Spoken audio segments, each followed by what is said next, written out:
All right, hey everybody. Welcome to the Mississippi Scoreboard Live Game of the Week presented by Performance Therapy.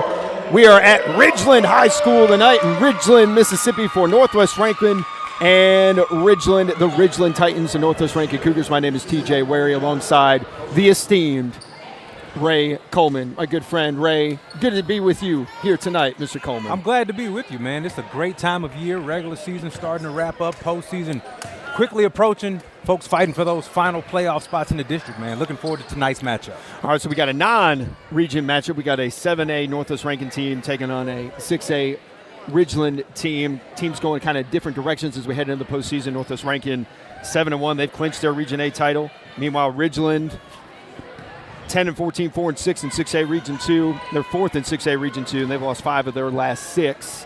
However, Northwest Rankin not playing the starters tonight, playing the sophomores. Coach Tamika Brown said that she wanted to get her reserve players some run, extended run, as they get ready for what they hope is a deep postseason run. Yeah, she mentioned the fact that, a lot of these young ladies that you see on the floor right now are sophomores, but they are going to have to play valuable minutes if they're going to have a successful postseason. So she's giving them a great chance tonight. They're getting off to a great start. You ain't kidding. That's Jamari Phillips with the first points of the game, 2-0 Cougars. Lady Cougars opening up in that 2-3 defense zone style. Ridgeland's got a young team as well, at least some young players that are going to be handling the ball tonight, specifically number 30, Jalen Luckett, and then number 3, Liliana Greenfield. Yeah, it's just one of those things, man. Maybe you don't have the record you want, growing pains, if you will, for a young squad, but great opportunities to gain experience, so when you come back next year, you can be better for it. Ridgeland obviously going to have a chance to make a run, see what these younger players can do in the postseason. In this kind of game, doesn't count towards the region standings, not going to affect them in any way. But again, any kind of run you can get before it gets to the postseason can't hurt you at all. Yeah, and like you said, man, for these young ladies who are getting, their first start of the season, it doesn't matter at what point they got it. These are valuable minutes. These are times they get to shine in front of their loved ones who are in the stands and maybe impress their coach to get a few more minutes when the postseason comes. So that was Jalen Luckett with the offensive rebound, just a freshman. She just started playing basketball 2 years ago. Wow. Or 3 years ago. I guess 7th grade. Decided to finally come out for the team. Very raw, but also very talented. One of the team's leading scorers, averaging 12 points and 7 assists per contest. So not only is she scoring underneath, getting the rebounds, but she's also kicking and distributing and getting her teammates buckets as well. Knocks down that first free throw. True definition of a raw talent, man. The game of basketball, you tend to learn it very young and hone those skills as you come up. For her to, pick up the game of basketball in 7th grade, you say, and just to learn all of this and be this good in 2 years, her future is bright for sure. So let's give you the starting lineups while we've got a moment. Ridgeland, led by number 3, sophomore Liliana Greenfield, number 4, junior Brooklyn Barnes, number 5, Jordan Austin, number 10, Ava Young, and number 30, Jalen Luckett. Ava Trevino is set to come in hey, there's Luckett. A vicious swat underneath, but then it's stolen away by the Cougars, Maria McLaurin, who is a sophomore. Then for Northwest Rankin, we have number 1, Heaven Jones, number 12, McLaurin, we just mentioned. We have Kendall Armstrong, number 24, number 25, Jamari Phillips, and number 31, Jada Bennett, rounding up the starting lineups for tonight's ball game. Yeah, McLaurin's got to be careful with that cross-court pass against this zone defense. They're wanting her to make the most difficult pass, which is cross-court to the furthest defender, looking to pick that off and go the other way. All right, so Trevino checks in for the first time tonight. This is McLaurin handling the ball. You want to talk about not getting a lot of run during the year. These sophomores getting experience. She's averaging 1.6 points per game. The turnover here, we're going to get a jump ball. And the jump ball is going to belong to Ridgeland. So a turnover for the Cougars. It's like I said, man, you get the opportunity to play tonight. Maybe you don't play as many minutes in the postseason, so this, to you, is the biggest moment of your career if you're some of these ladies for the Lady Cougs tonight. So let them ball out and see what they can produce.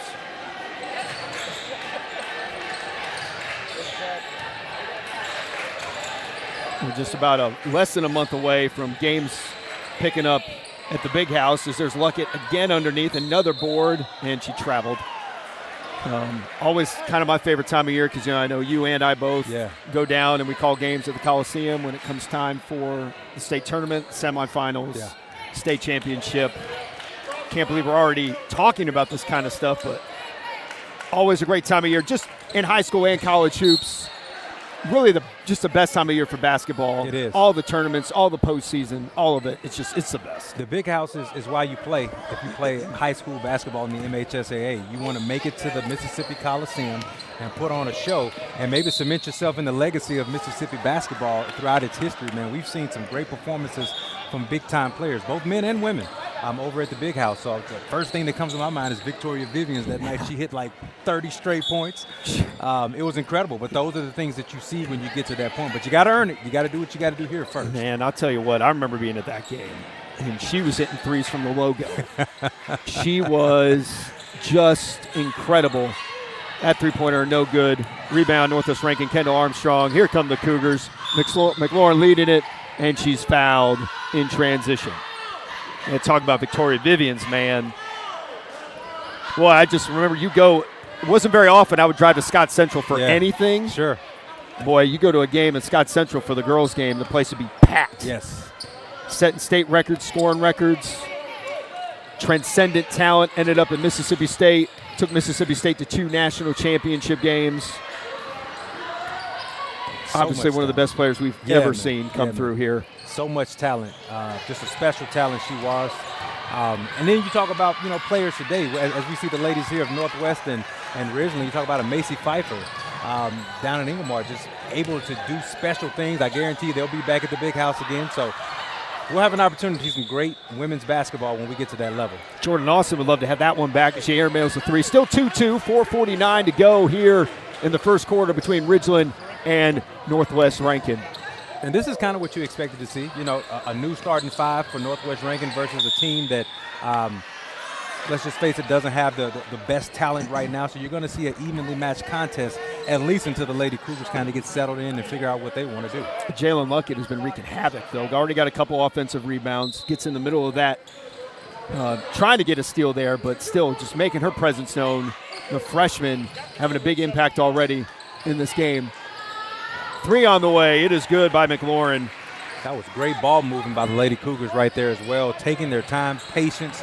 That was the right pass, the right cross-court pass to the left elbow for the 3-ball. There's always a right and a wrong. That's the one you got to find. That's right. Erica Smith, the head coach of Ridgeland, and Tamika Brown of Northwest Rankin. Both of these coaches were taught, mentored by some of the best. In transition again comes Northwest Rankin. Layup no good. Rebound goes to Ava Young. Tamika Brown learned from the legendary Archie Carlisle. And then Erica Smith worked at Lanier with Thomas Billups, who's now the head coach at Tougaloo. Both of those coaches got a lot of wins in between them. Obviously, the late Archie Carlisle and then Thomas Billups both. There's probably 1,600 career wins between the two of them. I mean, we're talking about quite literally the 2 best high school coaches perhaps to ever walk the face of Mississippi. To be under those 2 and their tutelage for any amount of time shows that you have what it takes to coach at any level. So McLaurin knocks down the 2-pointer. She's got 5 of her team's first 7 points as we're getting close to 3 minutes to go here in the first quarter at Ridgeland. It's senior night for the Titans. They're hoping maybe they get another home game in the postseason in that district tournament. Long jumper, no good, and there is McLaurin again. She has been everywhere for the Cougars. The sophomore guard trying to take advantage of her minutes tonight. Yeah, definitely doing her part in terms of hustle, man. A lot of times you get out here, you can get easy baskets just by pushing the tempo and playing great defense right now like you see that she is. So she's dialed in. She's waiting for the rest of her teammates to join her, but she's ready to play. Looked like a little miscommunication on that pass she just threw in there. Down to Luckett, the high-low. That is beautifully handled by Luckett. And she's got 4 points, all 4 for Ridgeland so far, 7-4. That was a great look inside, and she did a great job herself of keeping her balance, finding the rim, and getting the easy two. And it's not easy underneath, too, when you're in a position where you're not exactly sure where the basket is. You got to make sure you look up, find the hoop, and then take a shot. Now Ridgeland forces a turnover. Transition jumper, good from Brooklyn Barnes. And just like that, it's 7-6. Defense leading the offense. You see the Lady Titans here going with a little 3-quarter court pressure, 1-3-1 style, trying to speed up the tempo, if you will, of the Lady Cougars. Ooh, Luckett kind of got in the way. Phillips is on the drive. Luckett called with the foul. Wholesale substitutions for Ridgeland. They got 3 players coming in. Luckett's going to take a seat as well. So Trevino back in for Ridgeland. Liliana Greenfield back in. Northwest Rankin ball. Ridgeland has 3 team fouls as opposed to Northwest Rankin's 1. Just under 2 minutes to go here in the first quarter. Lady Titans are stretching the Lady Cougars offense, pushing them all the way back out here to the timeline near half court. Trying to find a trap. McLaurin, good ball handling, pull-up jumper is good. That was saucy, Ray Coleman. That would saucy. That would made me lean a little bit. A little bit of the hezzy left to right. Not mad at you, 12. You can see she's definitely going to be a player they rely on in those bench minutes. Yeah. Come the postseason. Have Young thought about it? Looked like she wanted to pull it. Now Trevino back out to Young. That's a good look. And that is down. Nothing but net. We are tied at 9. That is great patience by that young lady, understanding that she was not in rhythm on the first try. Dumped it down, came right back out to her, caught it in rhythm. 3-ball good. We got a whistle, and we're going to get a travel called on Makai Dotson. All right, 58 seconds to go here in this first quarter. Ridgeland got off to a slow start. They certainly seem to have warmed up a little bit, gotten back into this game, playing well, shooting the ball well, making good decisions with the basketball. I think both teams are finding their rhythm here late in the first quarter. I think we'll have an even contest based on what we're seeing from both sides so far. Underneath, in and out for Greenfield. Rebound goes to Heaven Jones. She's looking ahead. And the layup is good by Makai Dotson. Dotson with a nice gather, making sure that she could find the glass with a floater. 11-9 Northwest Rankin. 22 seconds to go. Let's see if Ridgeland holds for that final shot.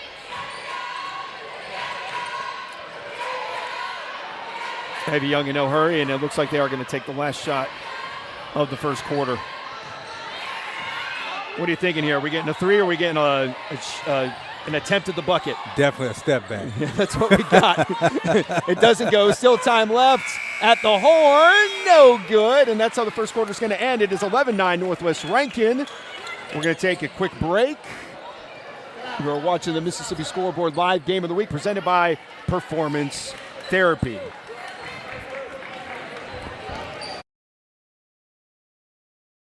Hey, my name's Scott Huffman, and I'm one of the owners of Performance Therapy. Today we're at our Pelahatchie Clinic, and today I wanted to talk to you about our outreach model.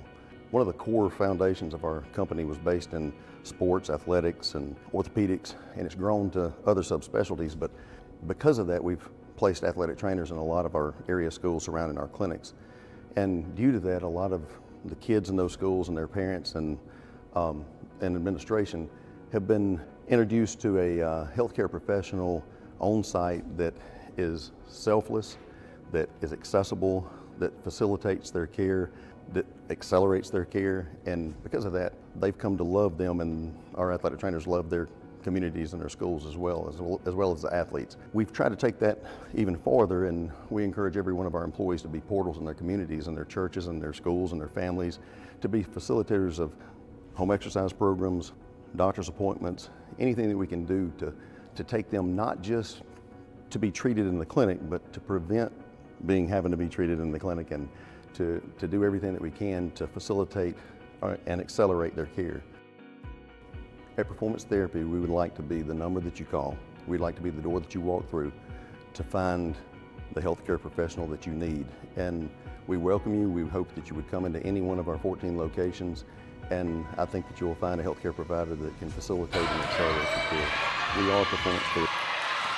All right, welcome back to the Mississippi Scoreboard Live Game of the Week. Northwest Rankin now up 13-9 as Maria McLaurin has just been wreaking havoc. The sophomore with 9 of her team's 13 points, forcing the turnover, getting the layup on the other end. She's been a spark plug, man, from the opening tip. She's been ready to go. Offensively and defensively, she's showing a lot of energy and leading her team along the way. High arcing shot on the way by Jordan Austin, no good. Here come the Cougars. A little jump step, no good by Dotson. Rebound goes to Ridgeland. Right, Coleman, what'd you take away from that first 8 minutes? Well, like I said, for those young ladies of Northwest Rankin, it took them a minute to find their rhythm. Rightly so, they're not used to starting a game, so that's a totally new experience for them. But once they figured it out, you can understand why their coach wants them to get some valuable minutes before the postseason begins. On the Lady Titan side of things, for Ridgeland, they got to go back inside the bucket. They have to make sure that she touches the ball every possession, because out of that, good things are going to happen. And there she is sitting at the pick at the top of the key, and then that leads to a strong drive and free throw attempts for Jordan Austin. The Ridgeland Lady Titans doing a good job there, being aggressive. If your jump shots aren't falling, any coach will tell you, get closer to the rim. If you can get to the free throw stripe, even better, because at least you can see it go in to give you that confidence. Austin's first free throw is good. Hannah Lipsey checking in for Liliana Greenfield for Ridgeland. And then over on the Northwest Rankin side, Heaven Jones is checking back in. Makai Dotson is going to take a seat. Second free throw in and out. 1 of 2 from the stripe is Jordan Austin. Northwest Rankin 13, Ridgeland 10 here in the second quarter.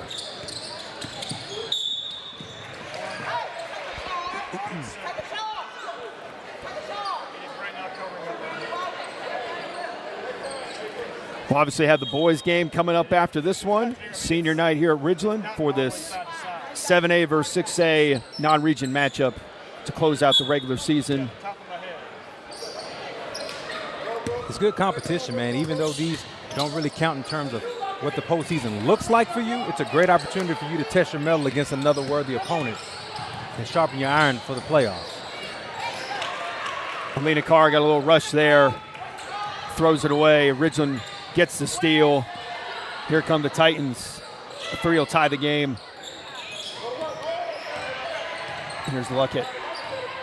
Oh, wow. Yeah. For someone who just started playing basketball in 7th grade, the freshman, that was, man, the handle, the move, it was beautiful. And that's why I said you have to make sure that she touches it every possession. That drop step was incredible. That's what you teach a low post player to get them to the college level. She's already learned that in 9th grade. That's incredible. The drive, are we going to count the basket? I don't know. That was Alina Carr getting the bucket to fall, but it is on the floor. So no free throws coming. It'll be an inbounds. Heaven Jones will inbound it for the Cougars.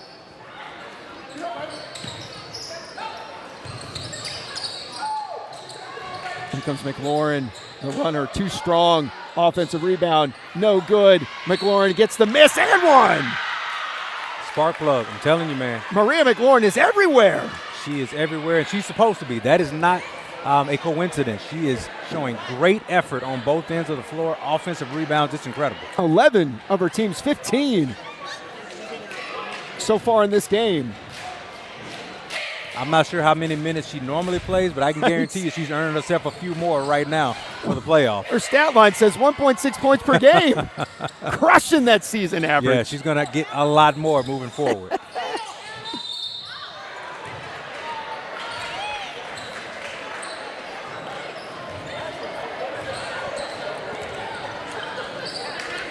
This is going to be Jordan Austin going back to the free throw line. She's got 1 point. Came from the free throw a little earlier in the quarter. 15-12, 5:06 to go here in the second quarter. You know, TJ, you mentioned at the beginning of the broadcast that Northwest Rankin coach Tamika Brown wanted to start the younger talent. One, to give her, starters rest, but also to see what she can look forward to. She said for the playoffs, but I think this is also a great opportunity for her and what she can look forward to in the future for the next season. For sure. Understanding what players are going to be performing in what roles as they move forward. Jordan Austin, the arc on her free throw goes about above the backboard. She knocks them down both.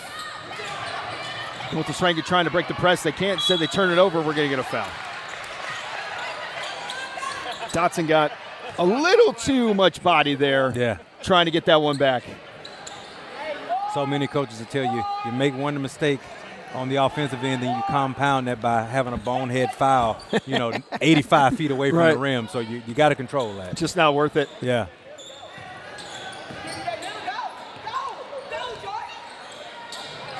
Austin in to look at. Let's see what the freshman can do this time. A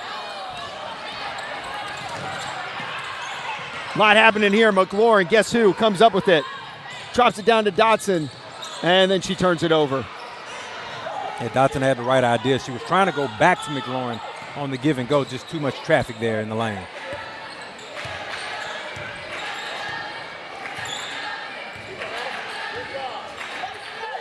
Ava Young got her middle finger and her ring finger on the left hand taped together. Wonder what the story is there. Another turnover. Dotson's everywhere. Players' bodies hitting the floor. Love the effort. Don't tell me this doesn't count. That's what it's all about, man. You got to earn your minutes. You got to earn your keep, man. There are only so many minutes in a high school game. You got 32. The best players are going to play, if not all, but a majority of those minutes. So you got to find a way to get in the game and make an impact while you're there. McLaurin too strong.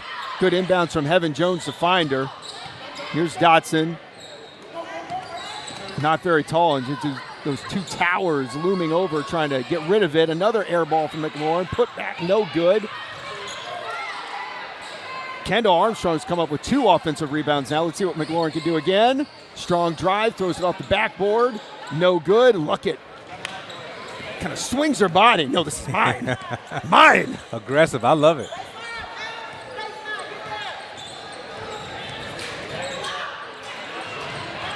Young loses her dribble. Now a pull-up 3 over McLaurin. Well off.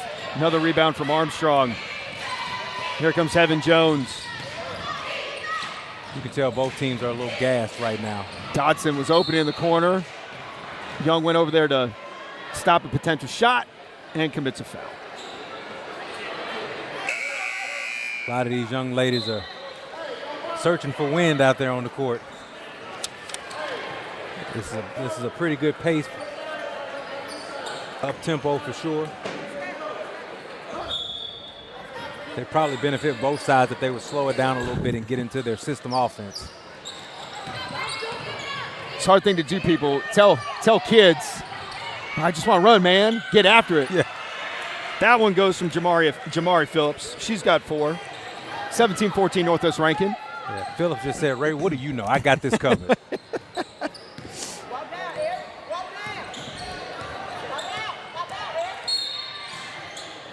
How old were we when these kids were born? I'm afraid to say. I'm afraid to say, man. I am. Every gym you walk into every year, TJ, more gray shows up. Yeah. People start calling you Mr. and Unc and Sir. And Sir. Get out of here with that. Yeah, man. I know Sir. Oh my goodness. Jordan Austin. That shot touched the heavens. That was a great look. Nice little mini step back with it, too. Hey, we're tied at 17. So the arc on the free throws isn't just a thing. That's how she shoots everything. Let's see if she can do it again. No, she's going to dish it out. Oh, I need to see it again. She wanted to pull it. Now kick it back out to Brooklyn Barnes. Air ball. Here comes Heaven Jones.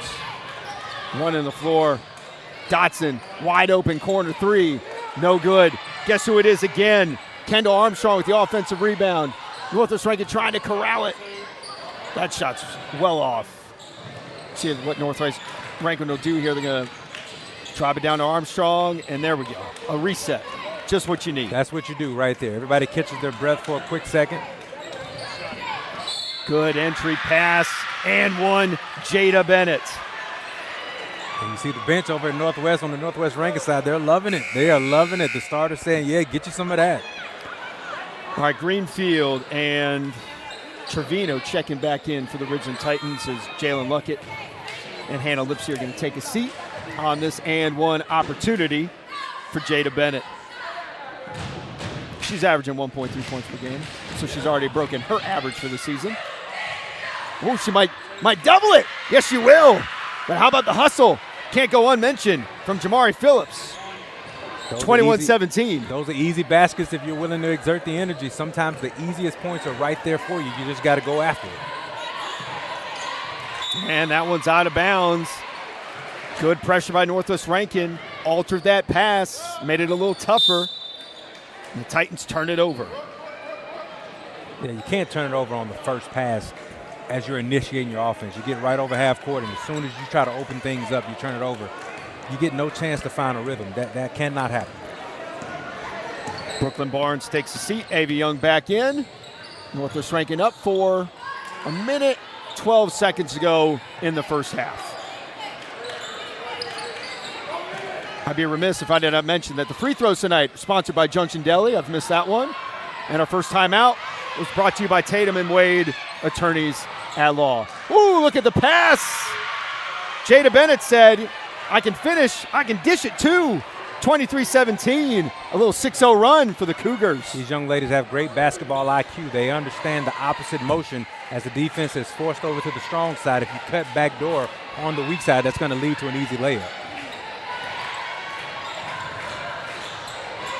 Young kicks it out, 3 on the way, well off by Ariana Plummer. Ridgeland gets it back and then throws it away. 25 seconds to go. Here's Phillips to Dotson, and we've got a timeout on the floor as a volleyball ended up on the floor. Yeah, you never know, man. Listen, it's Friday night, it's party time, it's senior night, so just get a random volleyball. Didn't have that on my bingo card tonight. No. Volleyball ends up on the floor. All right. All right. Maybe a golf ball because Top Golf is right across the street. That's where we're going after this, baby. 17 seconds left here in the second quarter. Northwest Rankin with the basketball. Evan Jones swings it over to Dotson, then back to Jones. 6 seconds.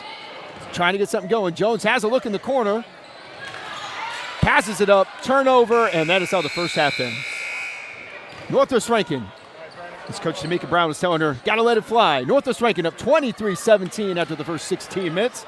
We're going to take a timeout by Tatum and Wade, attorneys at law. You are watching the Mississippi Scoreboard Live Game of the Week, presented by Performance Therapy.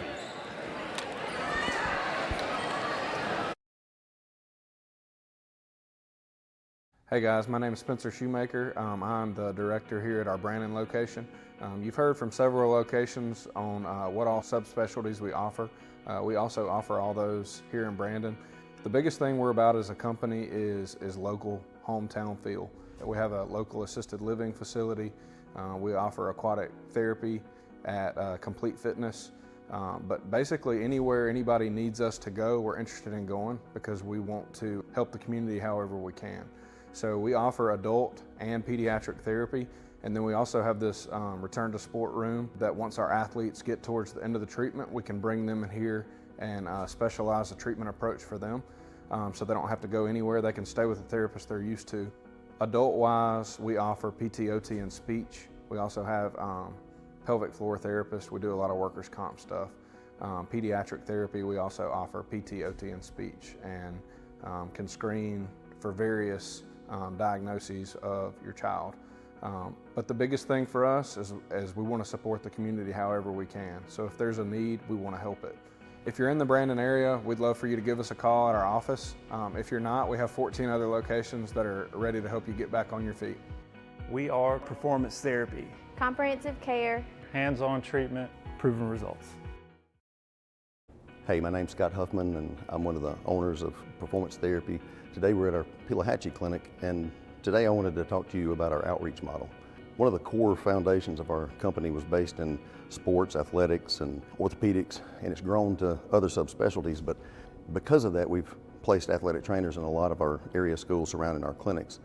And due to that, a lot of the kids in those schools and their parents and administration have been introduced to a healthcare professional on site that is selfless, that is accessible, that facilitates their care, that accelerates their care, and because of that, they've come to love them, and our athletic trainers love their communities and their schools as well as the athletes. We've tried to take that even farther, and we encourage every one of our employees to be portals in their communities and their churches and their schools and their families, to be facilitators of home exercise programs, doctor's appointments, anything that we can do to take them not just to be treated in the clinic, but to prevent having to be treated in the clinic, and to do everything that we can to facilitate and accelerate their care.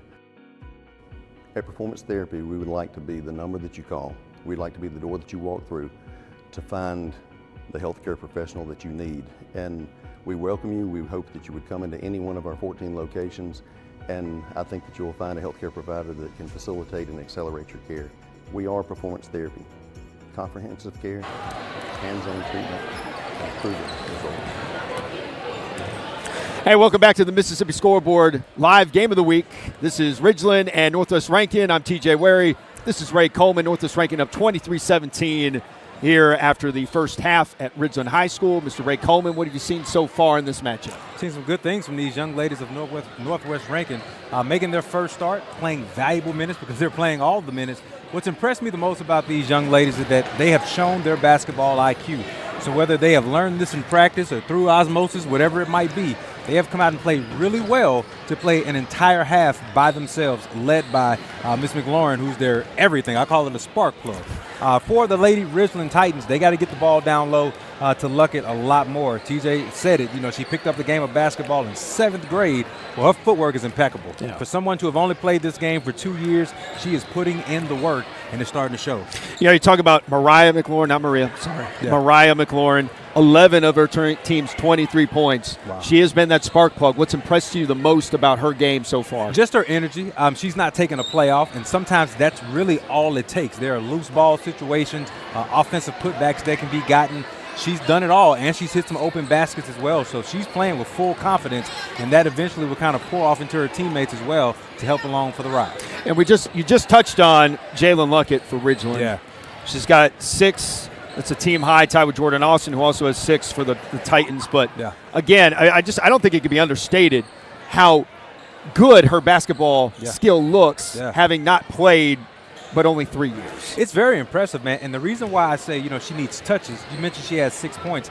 Points for me, they're important, obviously, but she needs to be able to touch the ball more because out of that, good things happen. Even if she misses the shot, you got offensive rebound opportunities that she'll probably get. Out of the post game, she can pass to those open three-point shooters. So I think it must start with her, and then she can help finish the play. And that there's been the case for them all season. Average of 12 points, but also 7 assists per game. Yeah. That hasn't really been happening, though, on the assist side. Yeah. Got to touch the ball more for that to happen as well. Got to touch the ball but more. She has proven that she can score, but she can also distribute and find an open player and get some easy baskets. And, listen, she's in 9th grade, so she probably hasn't developed this trait yet. But as you get older and you realize that you are him, or in this case her, you will start to demand the rock. You will say, give me the ball. Give me the ball because I make it happen. That's okay. When you're the best player, you're supposed to be able to do that. So we'll see if she can get that going here in the second half. All right, we're going to take a quick break, and then when we get back, we will have the second half for you between Northwest Rankin. I could never say it right. Northwest Rankin, I should slow down. And Ridgeland is 23-17, Northwest Rankin after the first 16 minutes. We'll be right back. Hey guys, my name is Spencer Shoemaker. I'm the director here at our Brandon location. You've heard from several locations on what all subspecialties we offer. We also offer all those here in Brandon. The biggest thing we're about as a company is local hometown feel. We have a local assisted living facility. We offer aquatic therapy at Complete Fitness. But basically anywhere anybody needs us to go, we're interested in going because we want to help the community however we can. So we offer adult and pediatric therapy, and then we also have this return to sport room that once our athletes get towards the end of the treatment, we can bring them in here and specialize the treatment approach for them so they don't have to go anywhere. They can stay with the therapist they're used to. Adult-wise, we offer PT, OT, and speech. We also have pelvic floor therapists. We do a lot of workers' comp stuff. Pediatric therapy, we also offer PT, OT, and speech, and can screen for various diagnoses of your child. But the biggest thing for us is we want to support the community however we can. So if there's a need, we want to help it. If you're in the Brandon area, we'd love for you to give us a call at our office. If you're not, we have 14 other locations that are ready to help you get back on your feet. We are Performance Therapy. Comprehensive care. Hands-on treatment, proven results.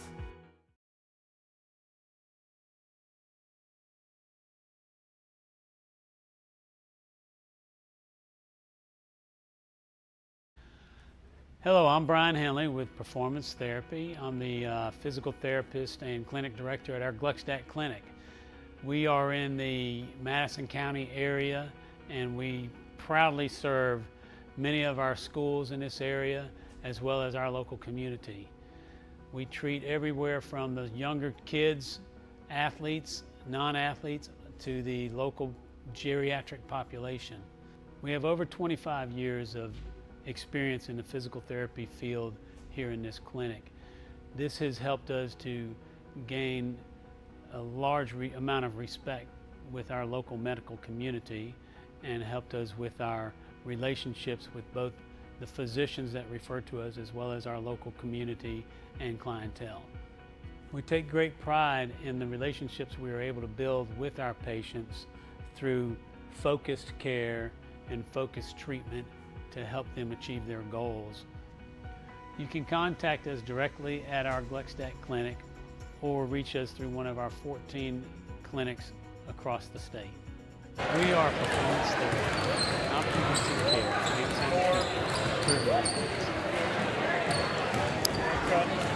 All right, welcome back to the Mississippi Scoreboard Live Game of the Week. I'm TJ Werre with Ray Coleman.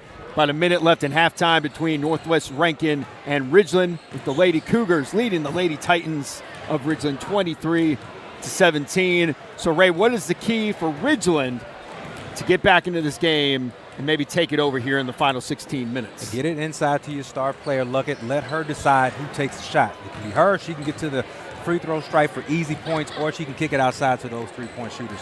And they have to pace themselves. You don't have to rip and run the entire second half.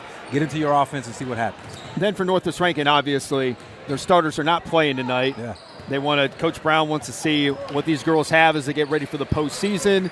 What are the Cougars going to show you? What are you expecting to see out of them here in the final? Keep playing with house money, man. You know, just have fun. Have fun. Nobody expected you to play well because you're the bench squad. Well, the bench squad's looking pretty good right now. They should just keep that energy as they move forward in the second half. Their non-region matchup, different classifications too. Northwest Rankin 7A, Ridgeland 6A. And this is a regular season finale for both. Senior night here at Ridgeland High School, and the second half about to start between these two crosstown rivalries in the Jackson metro area. 23-17. Let's get that second half underway here in Ridgeland. Obviously, we're going to have the boys game after this one. The Ridgeland boys, one of the top teams in the state. Some people got them fourth in the state. Yeah. They are really solid as well. They made it all the way to the big house last year, and they're looking to make a really deep run. And, hey, there's Luckett. Steal right out the gate. Give and go, and Luckett gets the buckets. She's got 8. It's 23-19. How about that energy right out the gate? She's got great hands, great anticipation, but also soft hands when she gets it close to the basket. It's point-blank range scoring. And there's Mariah McLaurin dropping it down to Jada Bennett. She's got 6. And it's back to a 6-point game, 25-19. The two ladies we talked about at halftime that have to step up immediately, make impacts to start the second half. It's almost like we might know what we're talking about, Ray. Just a little bit. There's a Luckett again. Kicks it out. Yes, sir. She can do it all as Brooklyn Barnes buries a 3. It's 25-22. 25-22, Luckett with a steal, a bucket, and an assist to start this quarter. See the Lady Titans come out second half, full court pressure. They were doing more three-quarter court to start the game. Now they've pushed that pressure to the full 94 feet, and we'll see what happens if the Lady Cougars can withstand the pressure. Navy Young looking for Luckett on the inbounds. Got to get it in. There's Barnes over to Austin. She had 6 points in the first half.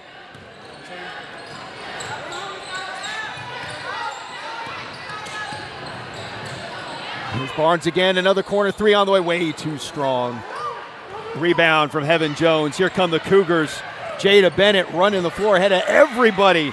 Boy, she wasted no time sprinting down that court. She's got 8 points, 27-22. She realized nobody dropped back for the outlet. She just went streaking down the court. Number one rule on offense, you put that shot up, somebody has got to be back to defend the rim.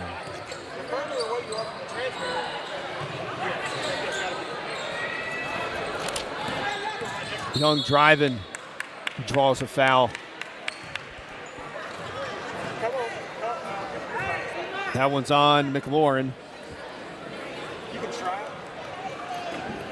Ridgeland will inbounds as Jamari Phillips gets some words of encouragement from first-year head coach Tamika Brown at Northwest Rankin. Of course, this isn't her first rodeo, but first year as a coach. And she said as Ava Young draws a foul that she kind of changed things up when she got to Northwest Rankin as far as how she was going to approach working with a new team for the first time, made sure she wanted to build relationships first before she got into the X's and O's. And me and you were both on that call with her, and I thought that was a pretty solid strategy. She's a smart woman. It only makes sense. You come in, you're trying to instill a new culture. Well, you got to get to know these young ladies. They got to be able to trust you to say, listen, when it's down or up, we're all in this together. So kudos to Coach for understanding how you come in and build a culture. Yeah, 11 years at Velma Jackson, 7 at Madison Central. Ava Young, ooh, that was saucy. Yeah. Ava Young, she's got 5, 27-24. Yeah, she made that look easy, but that was just great rhythm. Listen, most of the time when you take a rhythm shot, when you're in rhythm and you shoot it with confidence, it's a good chance it's going in. Kai Dotson got away with an errant pass. Heaven Jones and Northwest Rankin reset. Easy mid-range J goes from Jada Bennett. She's got 6 points already here in this third quarter, 29-24. Playing with such confidence, man. Like I said, had we not talked to Coach and we just came in here and did this game with no research, you would think these are the starters. You really would, because they are playing extremely well.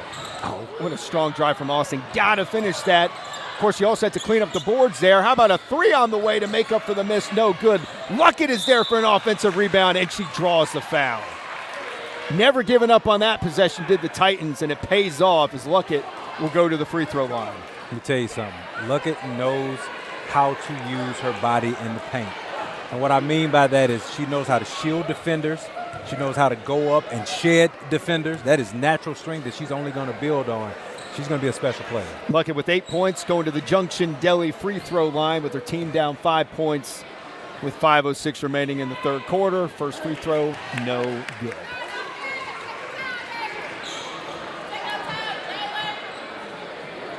And that's another thing about, players who kind of just started playing the game. You never know what's their aggressiveness going to be like. What's that confidence going to look like? She's aggressive and she plays with confidence. Really impressive skills to have for a player who's just really started playing the game. However, she did miss the 2 free throws. She would love to have those back, and Ridgeland would love to have that possession back as they had a couple good looks. Couldn't cash in on this 5-point deficit.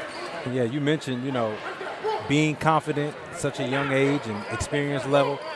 That's what makes you the total package, though. Yeah, you got to have the skills, but you also got to believe that you can do it when you're tired or when you're hurt or when you're double teamed. All of that goes into being a great player.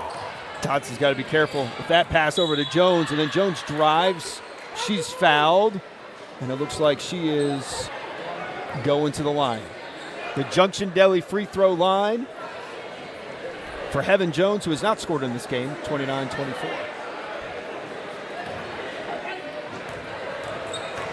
Crowd starting to fill in on this senior night. Looks like they're going to probably do a little something in between the 2 games. Senior night always a special night, not just for the players, but for the parents who have invested everything, right? No doubt. Invested everything in these young men and women, and just the community as a whole to come out and say thank you to these young men and women for giving their all on the court, but also being upstanding student athletes off the court as well.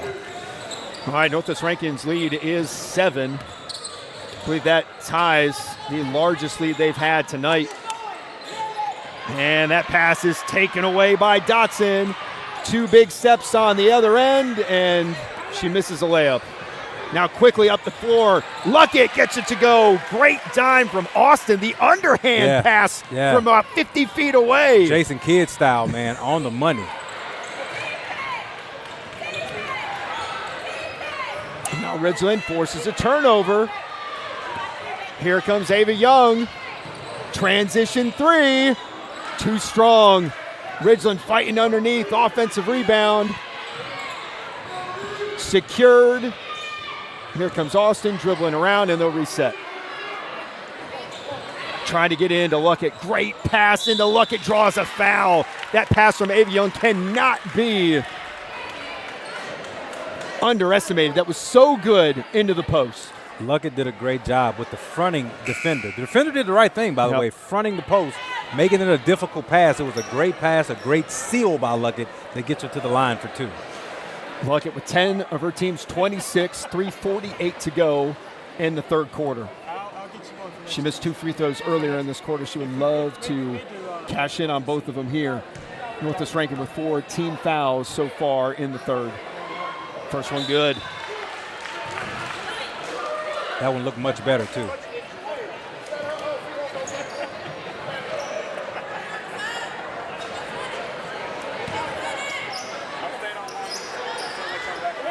Checking in now for the first time tonight for Ridgeland's going to be number 22, Parker Harvard. She's a freshman. Both of those free throws good. 31-28.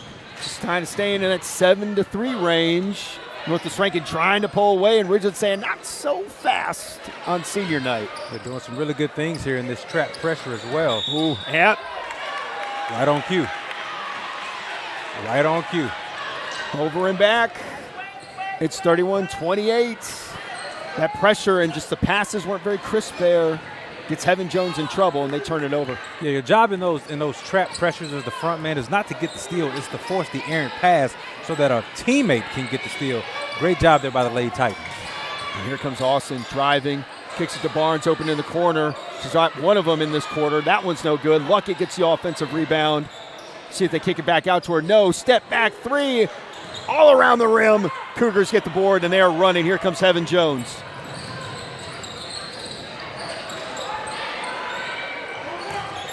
Jada Bennett is having a great night. That one doesn't go.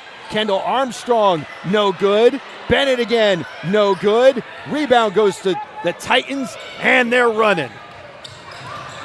Austin, high arcing pull-up, well short. Cougars going back now. This is Elena Carr. Drops it down, no good. Bennett would love to get that one back, but Northwest Rankin is able to secure it. And then that pass nearly taken by Barnes. Havoc on the court. Havoc. You know, I understand what's going on tonight. I know both coaches are just letting them play through it and figure it out. But this would be a really good time to call a timeout. Right on cue. Right on cue. And we got one. Good call, Coach Coleman. I got to catch my breath too, man. This timeout brought to you by Tatum and Wade Attorneys at Law. It's a fold, but I think we're going to stay here 31-28. So we have not really seen Mariah McLaurin for Northwest Rankin here in the second half. She was kind of that spark plug in the first with 11 points. I don't really think I've seen her on the floor, to be honest. She had a few plays early on in the third, came out, and to me, that's why the lead hasn't extended like you would anticipate that it would because of the way they played in the first half. She left, a lot of energy left, a lot of consistency left, and at the end of the day, your best ball handler creator left too. So that's why we have such a tight matchup. Which is a good thing. It's everything we can hope for. 31-28, timeout brought to you by Tatum and Wade Attorneys at Law. 2:33 to go, as you can see on the scoreboard in the top-hand right corner of your monitor, cell phone, television, all maybe. That. Yeah. All of the devices. You want to talk about, like, wondering how old we were when these kids were born. I was only watching things on the TV. It was before all of this. However you're watching, wherever you're watching, it was before that. Cliche old man jokes. Northwest Rankin with the ball. They're up 3. Heaven Jones to inbound. That's Alina Carr in the corner. Back to Jones. Shamari Phillips is playing all right. She's got 6 points.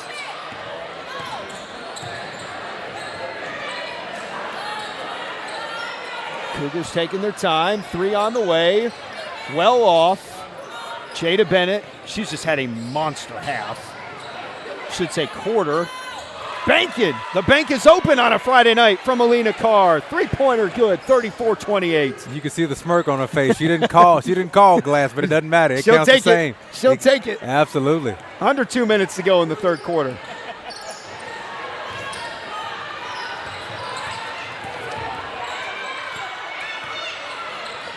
Oh, and this one is taken away from Carr. trying to get control of it, and she's fouled. Hits the three on one end, steal, and free throws coming on the other end. Gotta love the hustle there from the freshman. That's great anticipation by Carr. Playing that passing lane perfectly, getting your hand out there, avoiding with the body, and then off to the races to get yourself a two-point opportunity.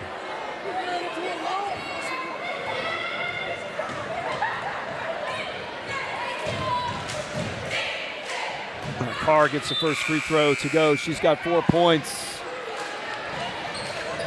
Ridgeland, 4/5 of Ridgeland's starting lineup is coming back in with these free throws by Alina Carr, sponsored by The Junction. I'll remember the sponsors better in the second game.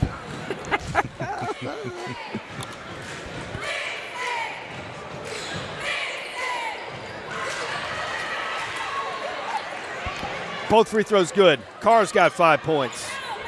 The lead is 8 now. Their largest lead, 36-28.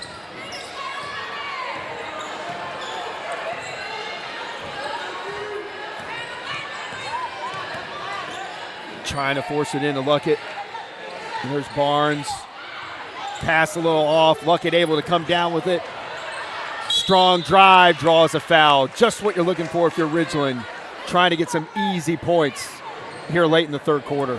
It's a great way to get back into the game without losing time. What I mean by that is if you can get to the basket, get fouled, what it does for you is two things. You get to the stripe, you make your free throws, but it also allows you to reset your defense with no time moving. Everybody can kind of communicate and figure out what they want to do next. If we're going to go trap pressure, full quarter, half court, whatever works, you can discuss that while Luckett knocks down her free throws.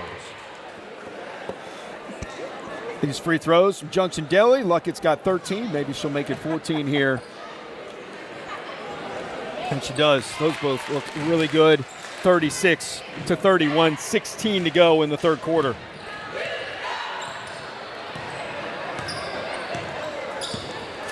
Heaven Jones bringing the ball up. Jamari Phillips on the drive, and she draws a foul. I'm impressed, man. I won't lie. I really am. These young ladies of Northwest Rankin, I don't want to say thrust into the starting lineup, but just a coach's decision to start bench players tonight. They played well. They've answered the call. Really good basketball IQ. That's why they have the lead here late in the third quarter. First free throw on the way, no good. Christiana Levy coming in for Ridgeland. And Luckett is going to take a seat probably for the rest of this third quarter.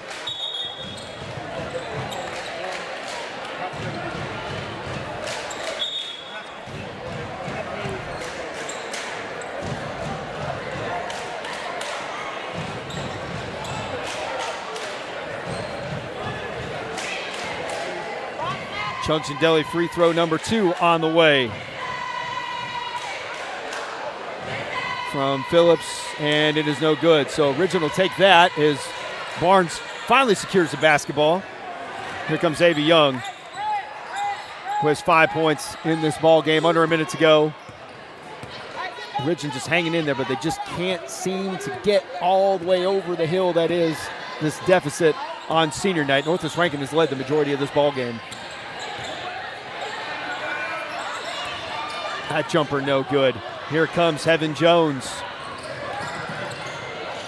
Gives it up to Carr. Carr drives, and she is swatted by Young. An emphatic rejection. Jump ball, and the ball belongs with Ridgeland. I appreciate the hustle. You missed the jump shot on one end, you come down on the other, and make your presence felt. Big swat there for the Lady Titans.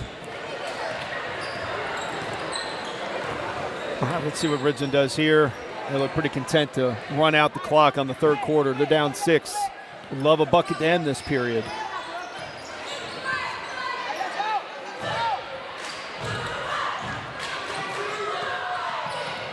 Here's Levy. She looks like she's in a little bit of trouble. And then there's Carr, another steal.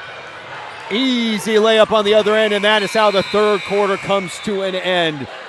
Ridgeland, a critical turnover there at the end of the quarter. It is 38-30.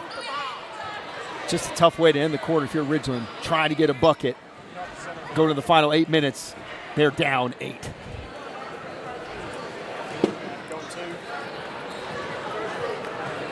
So if you're Northwest Rankin, though, Coach Brown got to be proud of her girls for just holding Ridgeland off. They got within 3 a couple times, but they've been able to keep them at arm's length. Lead is 8. Now they can try and pull away with this game here in the final quarter of this ball game. This is great game tape for these young ladies because when you go back and watch the film, it'll show you that a lot of your points are just hustle plays, right? You're playing the passing lanes defensively. You're getting offensive rebounds for putbacks. You're getting free throws because you're being aggressive and going to the paint. These are the fundamentals of basketball that you can tell they have been taught at a high clip. So this is why they're leading, but this is also why they've had an impressive showing in their first start collectively as a group of sophomores. Ridgeland, on the other hand, I feel like you're going to throw Luckett in there and give her the ball every time. Good things have happened when she's touched the ball. It's how it works, man. I'm telling you, you don't have to always score if you're Luckett. It's just she draws attention, which gives you a higher percentage look. If you can understand that concept, you don't have to worry about like you getting your FGAs, I guess you would say. You give it to her, she'll give it back to you at some point because she's going to make the right basketball play. All right, let's start the fourth quarter from Ridgeland High School. And there's Mariah McLaurin. And then Hannah Jones will gladly take that shot and knocks it down. The lead is 10, their largest lead of the night. That was a great look, putting herself in rhythm with the left-hand dribble, stop, and pop.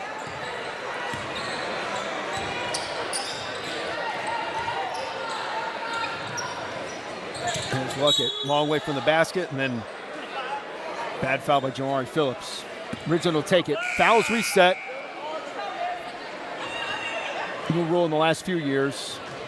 The bonus does not carry over from the third quarter to the fourth quarter. Thank goodness. And we were talking about it, and we're like, I don't know if we like it, but you know what? I kind of do like it because we'd already be shooting free throws. That's right. And that quarter could get pretty, that second half, the final 8 minutes, it could get pretty long. It'll extend, man. Ooh, Hannah Jones behind the back, getting away from trouble.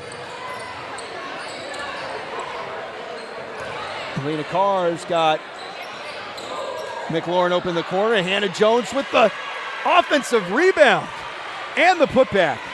Yeah, Hannah Jones coming into the game, making her presence felt immediately. Just got into the game in the final couple minutes of the third quarter. That plus-minus looking pretty good for her right now. Ava Trevino, no good. Luckett, offensive rebound. Putback, no good. Rebound to Northwest Rankin. The Cougars are running. Up to Jones. In between the legs, gets rid of it to McLaurin. McLaurin gets it up, and it doesn't go. Offensive rebound. Putback, no good. Luckett has the board. It's knocked out. It'll go to Ridgeland, but they're down 12. A little bit of sloppy play down there. It's okay. It's all right. It happens. Some possessions are going to look that way. Important part is you fight. You fight for every possession. That's what you're seeing right there from both teams, quite honestly. 12-point lead for Northwest Rankin, their largest of the game. Ridgeland got a lot of work to do here in the final 6.5 minutes if they're going to want to get a win. And, hey, the back door was open. The pass just wasn't good enough. And then McLaurin is swatted on the other end by Avion. Get that out of here.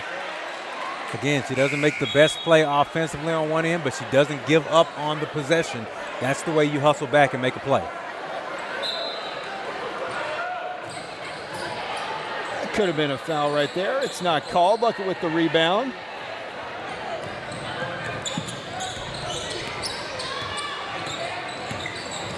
Horn guarding Young, trying to keep her out of the paint.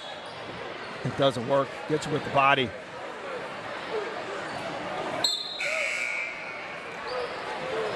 Makai Dotson checking back in. McLaurin going back to the bench.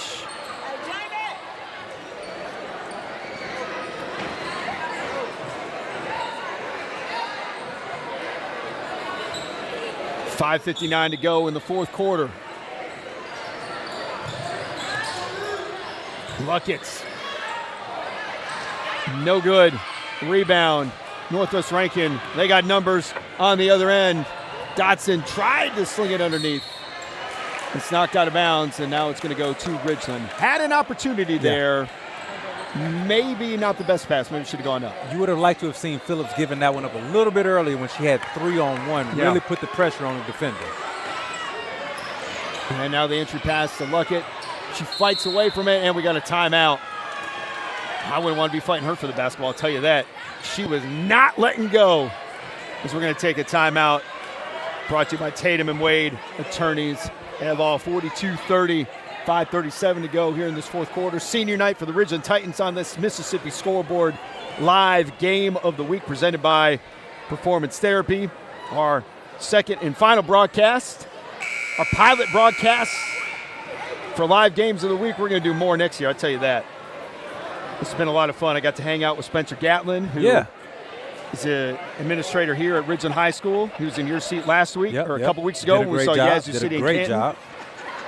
Longtime basketball coaches at Wingfield before they shut down.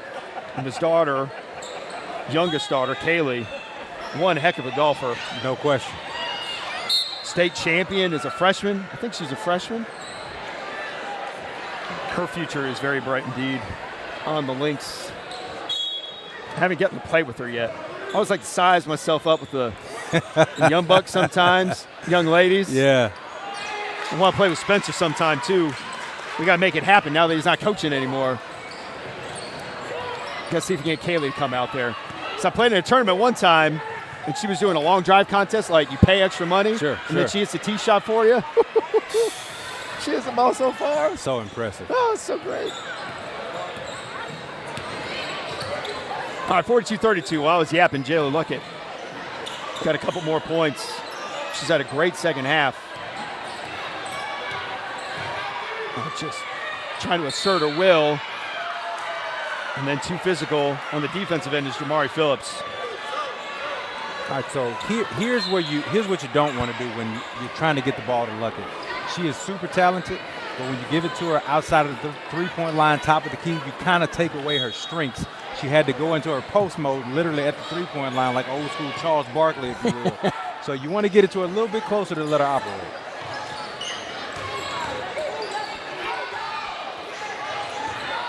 Okay, spin move, in trouble again, and another foul, and Jamari Phillips is like, I don't know what to do. I don't know what to do. What do you want me to do? It's a tough assignment. It really is. It's a tough assignment. When you have those type of players who know how to use footwork inside the paint, even if you know where they're going, that's her go-to move, right? You see it. She goes left, drops back towards her right, or left shoulder in this case. Yep. That's her go-to move, and even if you know it's coming, sometimes you just can't stop it. Ooh, a little drop step there. Avy Young been watching Luckett, huh? Yeah. Well, they've been sharing the moves in practice, showing each other how it goes. 1-2 step. Let's get it done.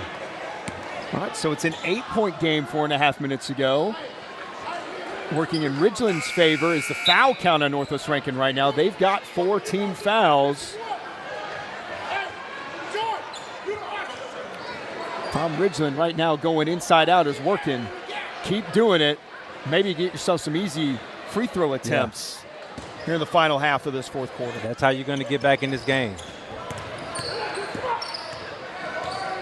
Alina Carr has had herself a good second half. This is Dotson now with the basketball. And the pressure by Christiana Levy too much, and she's called for a foul. Okay, Levy had a little bit of the forearm hand check, if you will.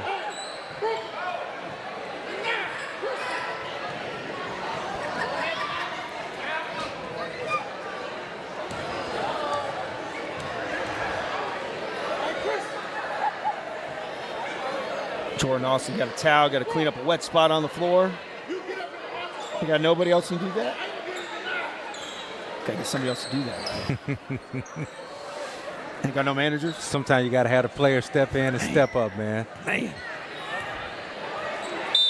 Shout out to Jordan for that. No doubt. He's like, Coach, what you talking about? I'm tired. Can't waste my energy wiping off the floor.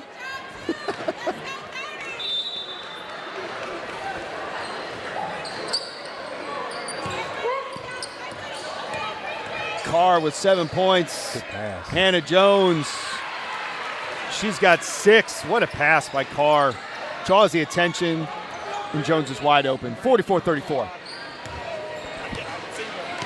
Well, that little jumper from 5 feet, that's tough. It is tough. That's a tough shot. Especially if you're talking from the side, because you got no glass to use as reference. So it's just all net, but that's great touch by Hannah Jones. Luckett drawing fouls, and, man, Jamari Phillips, she is not happy. She's picked up 3 fouls in about 2 minutes, guarding Luckett. When you happy. Yeah, when you draw that assignment, you just understand it's going to be a physical matchup. So you just buckle up. You know what I mean? Sometimes it's not going to be fun, but it's your job to slow her down. You're not going to stop her. You're not going to have her with, goose egg in the score column. But it's your job to make everything difficult. And in the second half, to be quite honest, they are making it difficult for her. Luckett's got 12 points here in this second half, 18 for the game. Right on pace for a season average of 17. Next foul is going to, no matter what it is, it's going to be free throws for Ridgeland the rest of the way. That one no good. 9-point game. That pass nearly taken away by Jordan Austin. The safety on the other end, following the pass the whole time, nearly picked it off.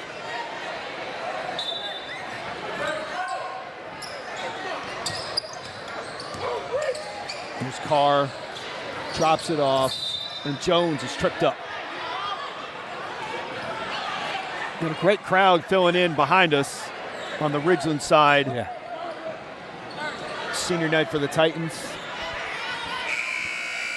Liliana Greenfield checking back in for Ridgeland. Brooklyn Barnes is going to go take a seat. She's got 5 points tonight.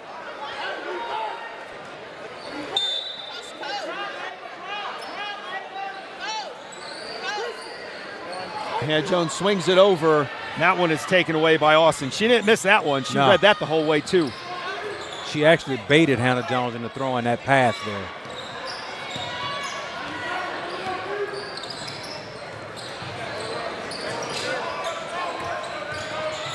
Strong drive. Just won't go. Hanging on the rim. Look at offensive rebound. Ridgeland gets it back. Ava Young pulling up from 3, no good. Rebound Northwest Rankin. Couple missed opportunities there for the Titans. Would have loved to see one fall. Heaven Jones no good on the other end. Back come the Titans. Here's Ava Young. Got to get a quality look right here. Doesn't have to be from downtown, but you got to get your best look thus far. 9-point game. You need buckets relatively every possession at this point. Oh, can't get sloppy with the basketball. Fortunate for a foul to be called on McLaurin. Probably got the wind knocked out of her there and landed right there on the basketball. That never feels good. Nope. 6-pack, 8-pack, 12-pack, don't feel good. Doesn't matter. Nope. Jordan Austin's going to try and shake this off before her Junction Deli free throws. Producer Hayes loved it. Nailed it. It's so good. Free throw number 1, good from Jordan Austin. Her first point of the second half. She had 6 in the first half.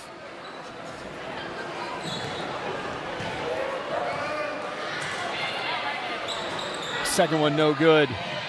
Rebound to Northwest Rankin. Here's Heaven Jones. 2:28 to go. Northwest Rankin trying to hold on to this lead. Don't have to rush anything if you don't want. 3-pointer on the way. There's Hannah Jones the rebound. Now the turnaround no good. Jamari Phillips gets the rebound. Kicks it out to Jones. Back over to Carr. She says, why not? I'm wide open. That one's no good. Another offensive rebound for Northwest Rankin. And a foul. Jamari Phillips will be rewarded with free throws after that great effort underneath. That's 4 shot opportunities. 4 in a single possession. That's hustle. That's want to, whatever you want to call it, tenacity. Relentlessness, as it says on the back of their jersey. Relentlessness, there you go. However it looks, though, you're putting the pressure on the defense. You're gassing them out, and then eventually you're going to get to the line, get easy points. Jamari Phillips with 7 points now after she hits her first of 2 Junction Deli free throws.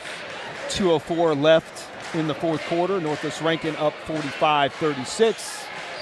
Now 46-36. 10-point leads hard to evaporate with less than 2 minutes to go in a game, but that's what Ridgeland is going to try and do here on senior night. And that just didn't work, and now here comes Phillips. No good. Rebound to Ridgeland. We got to push. Phillips called for another foul? Yes, she was. Yeah. Pretty sure that's that is her 5th. She's got to check out. She got 4 in this quarter. It's a rough quarter for her defensively. When you're guarding the best player, it is normally that. It really is. That player especially being when especially when that player plays on the block a lot. And so you're naturally going to have contact anyway. It's a lot easier, man, when you're guarding on the perimeter. You got space. A lot of the things that you're able to get away with on the outside.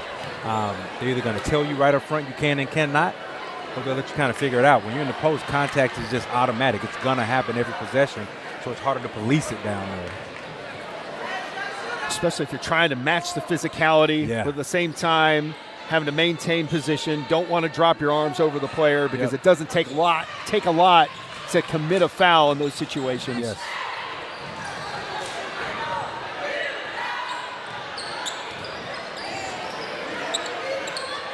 That pass nearly taken away. Levy was hawking it.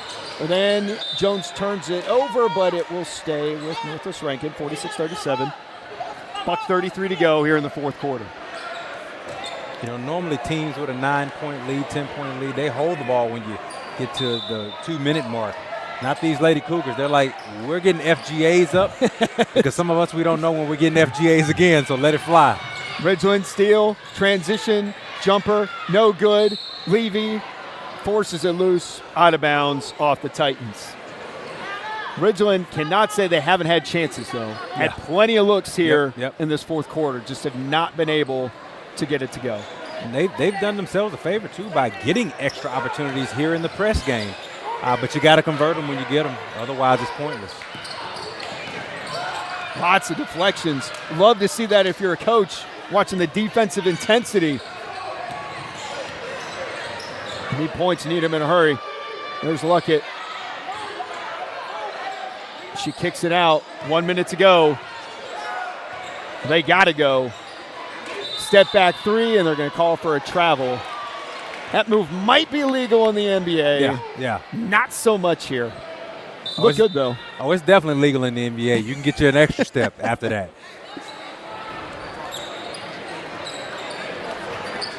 Ed Young not looking too pleased with that call as we head to a Tatum and Wade attorneys at law timeout. 46-37, 53 seconds to go in the fourth quarter. I don't know how much there is to do here for Ridgeland except try and get some quick points and just make sure the defensive intensity is there, full court, basket to basket. What a great opportunity it's been, though, for these Lady Cougars, man. Like I said, making their first start tonight, that entire unit has pretty much played the entire game. And so a great opportunity for them, a great lesson learned, good reps, if you will. So if their name is called upon in the postseason, they'll be better for it. No doubt Northwest Rankin, 20-5 on the year, finished 7A Region 3 play with a 7-1 record. Clinching the region crown. Now they're just trying to finish off the regular season with a win here. There's a collision. Levy, she's been getting after it on the defensive end. That looked like something you might see on Friday nights on the football field. She came in flying. Yeah, man. Had she been a safety, we'd be over here looking at the video for targeting right now. Yeah. Instead, Northwest Rankin is shooting free throws.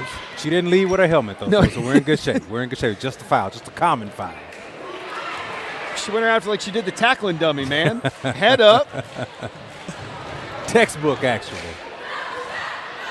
Heaven Jones is 3 points, all three of them from the Junction Deli free throw line. How about all four of them from the Junction Deli free throw line? And we got a timeout from Coach Erica Smith. 45.9 seconds to go. Northwest Rankin up 48-37, trying to hold on and finish off this regular season with the dub on the road.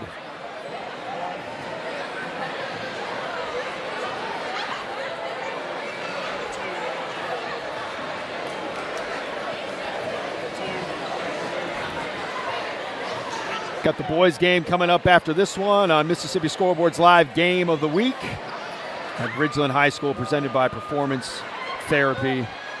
We've got the postseason coming up next week with the region tournaments and then the state tournament. All roads lead to the big house. Yes, sir. In downtown Jackson, Mississippi. The chase to the big house, man. If you play basketball in the state of Mississippi, this is what it's all about. You got to be all in this time of year. The Northwest Rankin girls obviously have big house aspirations. So do the Ridgeland boys, one of the top teams in 6A boys basketball.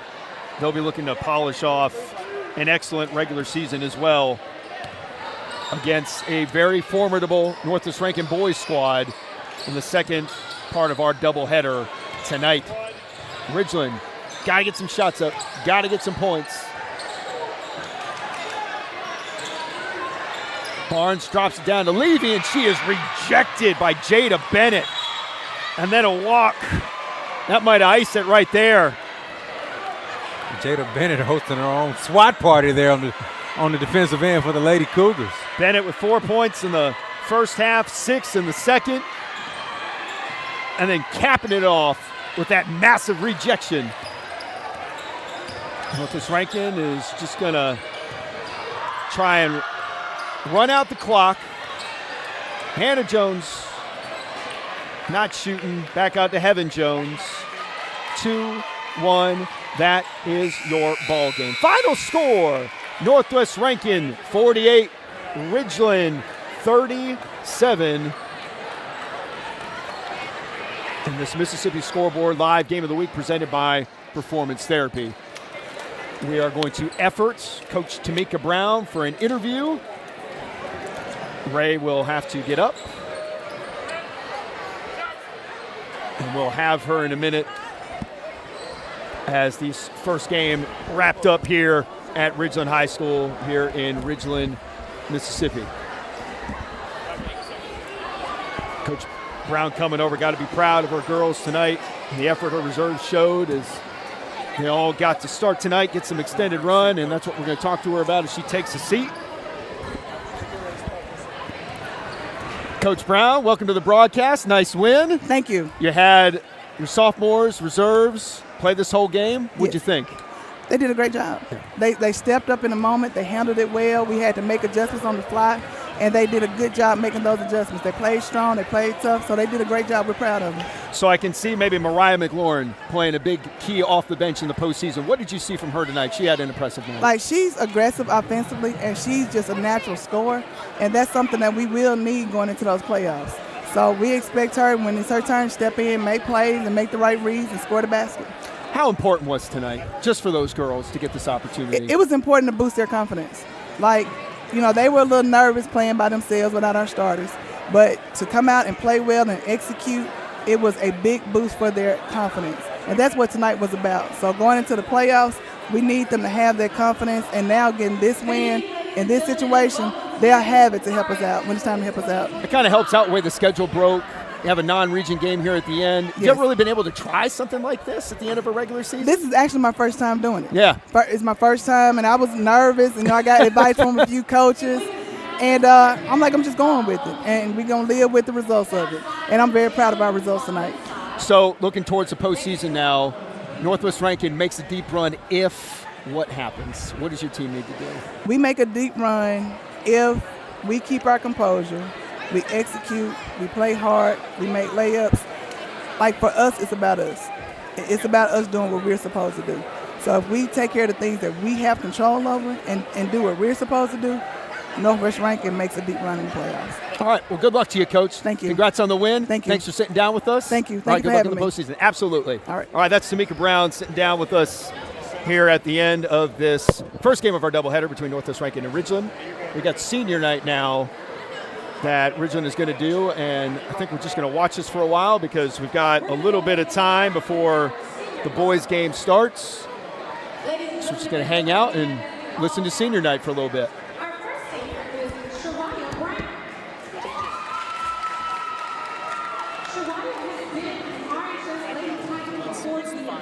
She wears jersey number 1. Her position is guard. Her favorite time memory, once My ninth grade year with me and my friends were all on the team together. Her other type of sports are softball. Her other activities, she works. Her future plans are to become a computer engineer, and she wants to go to university. Her favorite scripture quote. Tell me the score again, I forgot. 48-37. Maybe 37. give you the desire, maybe give you Yeah. the desire of your heart, and make all your plans 48. Yeah. is a song for. Ladies and gentlemen, Shariah Brown. When it comes to keeping up with overhead.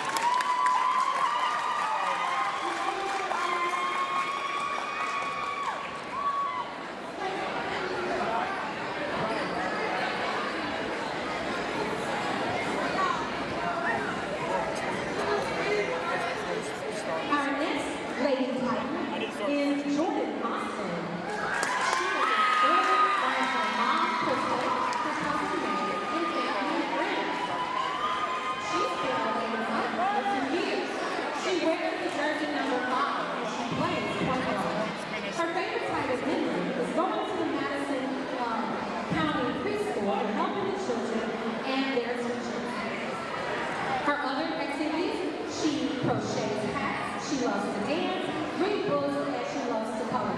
Her future plans are to go to the National Guard, go to a community college, and major in psychology. Her favorite scripture comes from the King James Version, Philippians 4:6-7. Do not be anxious about anything, but in everything by prayer and supplication, with thanksgiving, let your requests be made known to God. And the peace of God, which surpasses all understanding, will guard your heart and your mind for Jesus Christ. Ladies and gentlemen, Jordan Austin.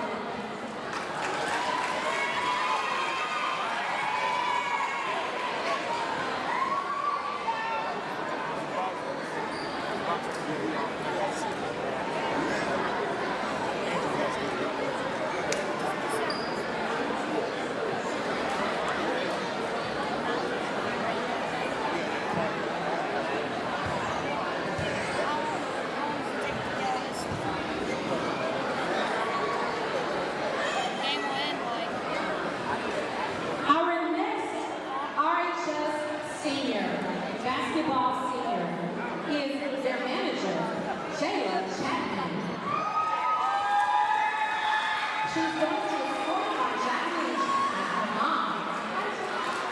She's been on this team for 4 years and she served as manager. Her favorite time of meeting, setting a new personal best for her 400 badge and track at the track meet last February for Coleman at the finish. Cheering for her. Other titles that she is a track star. Other activities, Ridgeland CIA, Girl Scout, Ambassador of Greater Mississippi, Youth Ambassador of Waves, and a couple of things. I told him, no, it's already raised. He said, I'm assuming who all the outlets you guys have to go up that. You gotta bring your Duracell. Street Baptist Church. Her favorite future plans are to attend community college and major in psychology and minor in music. Favorite quote, trust in the Lord with all your heart and lean not to your own understanding. Proverbs 3:5-6. Ladies and gentlemen, Jayla Chapman. I'm with Miss Go Titans. Next we have Sam Bender, escorted by his mom, Mitchell Williams, and dad, Sam Bender Sr.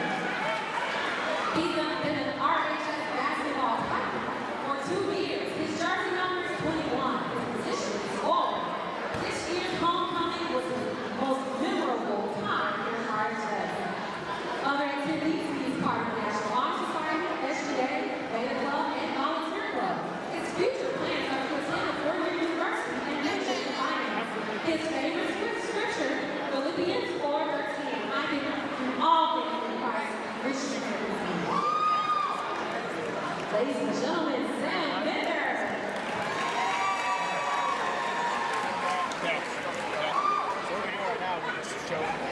Next we have Dalen Bass. Being escorted by Cassandra Bass, mom and Nolan Bass, his dad. He's been on the team for 4 years. His jersey number is 11. His position was point guard. His favorite memory, winning the Spirit Stick my freshman year and being around good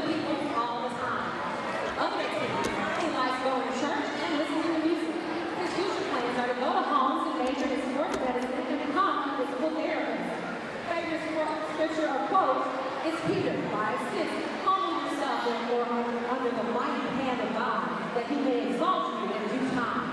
Ladies and gentlemen, David I didn't Bass. ask, but that's what I posted. Next we have Tank Werre, escorted by Larry Wilson's mom and his family. He's been playing for 3 years, and his position is center, number 0. Favorite memory? 9th grade basketball season. Other type sports play? Football. Future plans?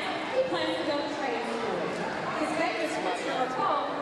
Hard times don't last long. Some people do. Ladies and gentlemen, Werre, lovingly known as Tank.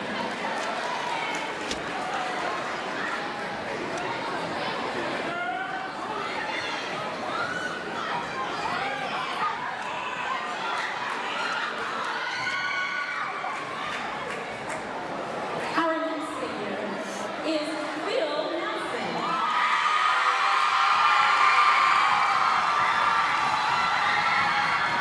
Phil is supported by all and participants and friends. He's been a playing part of basketball player for 4 years. His jersey number is number 20. He plays point guard and shooting guard.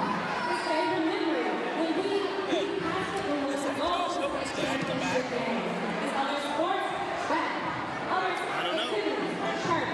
He goes to Parkway in Madison, club, It's gotta be. It looks just like it. Secretary of State Ambassador, National Honor Society, Spanish Honor Society, and FCA. His hobbies are spending time playing, riding his bike, and working out. His future plans are to attend Illinois College to play basketball and later play pro basketball. His favorite quote scripture, Psalm 47:23. Ladies and gentlemen, Phil Nelson. That wraps up our senior night 2025. And we have one more special presentation. Okay, so I got a frame order on Amazon, next day delivery. Which I charge. And now at this time, They said, I see it. One play out there over here. I see it. Pull back and be comfortable. When he took his career win as a coach, and we're just going to show our appreciation.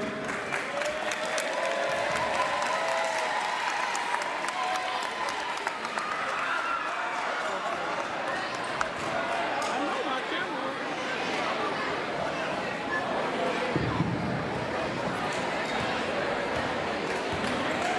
I'm just trying to make sure that I Pino!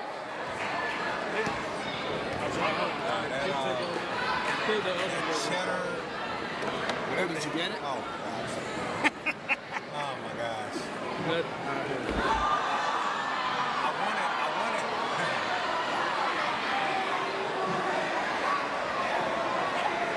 It wasn't ever coming down. Yeah. Supposed to be up here next year. Yeah. You get to get the little pellet gun if you want to get it down. Round of applause. I wanted to get 2 of them, man. Oh, the sandwiches? Yeah. 8 minutes. But just for a sandwich and a chip, $14, bro. You can't find nothing under $10 No, now. you can't. Can't. Tomorrow night we will be having our beauty low fashion. Tomorrow night at 6 p.m. Entrance is $5.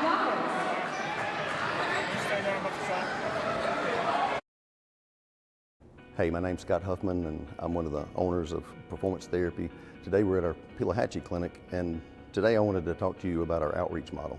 One of the core foundations of our company was based in sports, athletics, and orthopedics, and it's grown to other subspecialties, but because of that, we've placed athletic trainers in a lot of our area schools surrounding our clinics. And due to that, a lot of the kids in those schools and their parents and administration have been introduced to a healthcare professional on site that is selfless, that is accessible, that facilitates their care, that accelerates their care, and because of that, they've come to love them, and our athletic trainers love their communities and their schools as well as the athletes. We've tried to take that even farther, and we encourage every one of our employees to be portals in their communities and their churches and their schools and their families, to be facilitators of home exercise programs, doctor's appointments, anything that we can do to take them not just to be treated in the clinic, but to prevent having to be treated in the clinic, and to do everything that we can to facilitate and accelerate their care. At Performance Therapy, we would like to be the number that you call. We'd like to be the door that you walk through to find the healthcare professional that you need. And we welcome you. We hope that you would come into any one of our 14 locations, and I think that you will find a healthcare provider that can facilitate and accelerate your care. We are Performance Therapy. Comprehensive care, hands-on treatment, and proven results. Hello, I'm Brian Henley with Performance Therapy. I'm the physical therapist and clinic director at our Gluckstadt Clinic. We are in the Madison County area, and we proudly serve many of our schools in this area as well as our local community. We treat everywhere from the younger kids, athletes, non-athletes, to the local geriatric population. We have over 25 years of experience in the physical therapy field here in this clinic. This has helped us to gain a large amount of respect with our local medical community, and helped us with our relationships with both the physicians that refer to us as well as our local community and clientele. We take great pride in the relationships we are able to build with our patients through focused care and focused treatment to help them achieve their goals. You can contact us directly at our Gluckstadt Clinic or reach us through one of our 14 clinics across the state. We are Performance Therapy, comprehensive care, hands-on treatment, proven results. Hey guys, my name is Spencer Shoemaker. I'm the director here at our Brandon location. You've heard from several locations on what all subspecialties we offer. We also offer all those here in Brandon. The biggest thing we're about as a company is local hometown feel. We have a local assisted living facility. We offer aquatic therapy at Complete Fitness. But basically anywhere anybody needs us to go, we're interested in going because we want to help the community however we can. So we offer adult and pediatric therapy, and then we also have this return to sport room that once our athletes get towards the end of the treatment, we can bring them in here and specialize the treatment approach for them so they don't have to go anywhere. They can stay with the therapist they're used to. Adult-wise, we offer PT, OT, and speech. We also have pelvic floor therapists. We do a lot of workers' comp stuff. Pediatric therapy, we also offer PT, OT, and speech, and can screen for various diagnoses of your child. But the biggest thing for us is we want to support the community however we can. So if there's a need, we want to help it. If you're in the Brandon area, we'd love for you to give us a call at our office. If you're not, we have 14 other locations that are ready to help you get back on your feet. We are Performance Therapy. Comprehensive care, Hands-on treatment, proven results.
All right, hey everyone. Welcome to the Mississippi Scoreboard Live Game of the Week presented by Performance Therapy.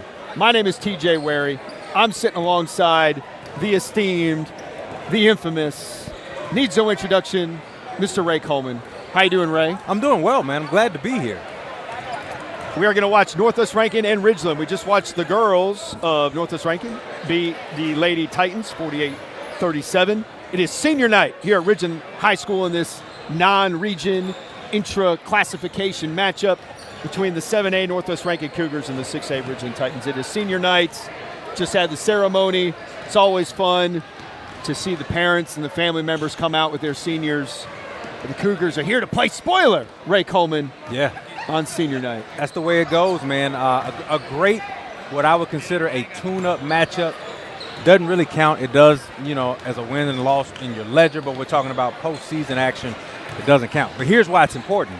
You get to fine-tune yourself, sharpen your iron against another, worthy opponent. We're going to see some very, very talented athletes tonight on both sides.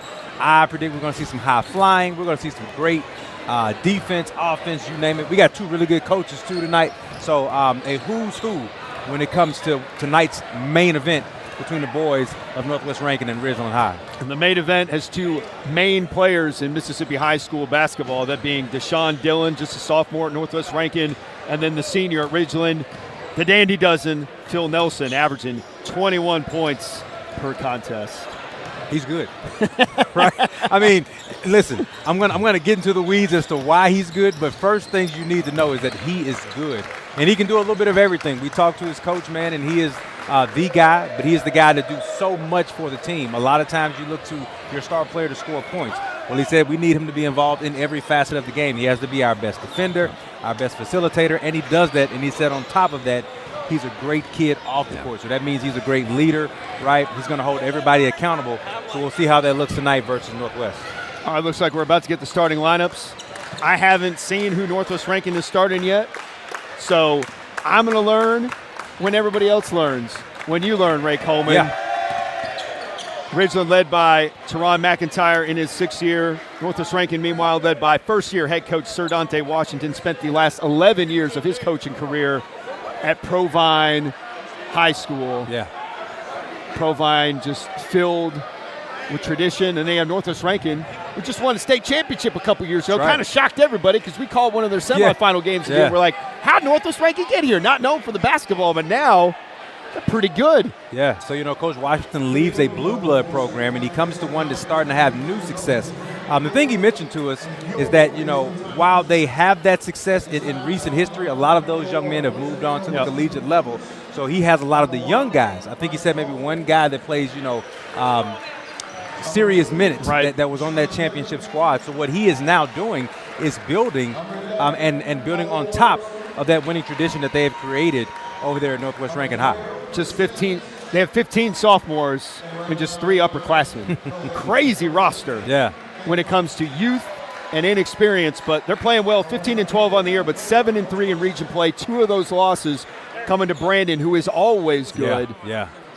It's going to be a tough go for them in 7A, but they've got the talent. We're going to see it on display tonight. Then for Ridgeland, obviously, they've made it all the way to the state championship game last year, lost by 3 points. This is a team with a goal. They're on a mission to make it back to that title game.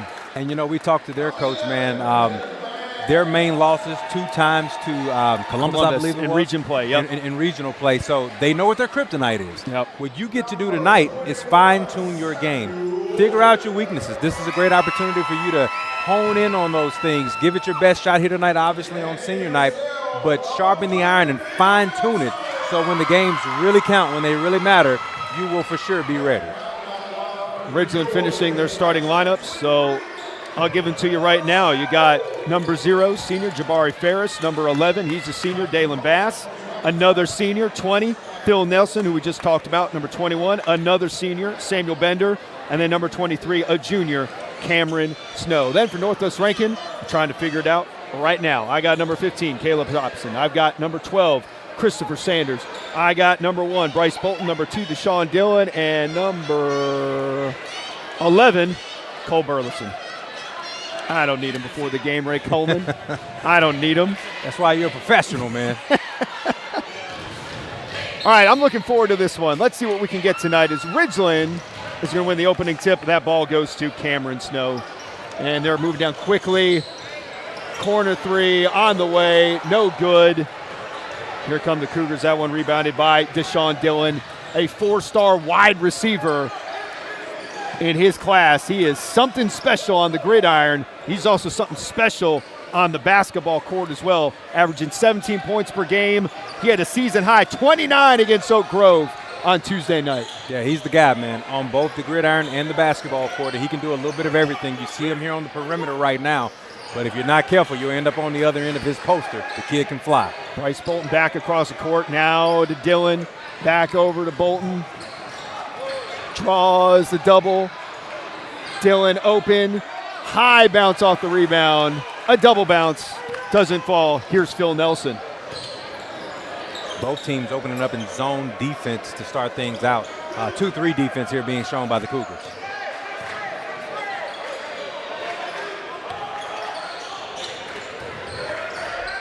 Underneath, kick out, Nelson, 3 on the way, well off.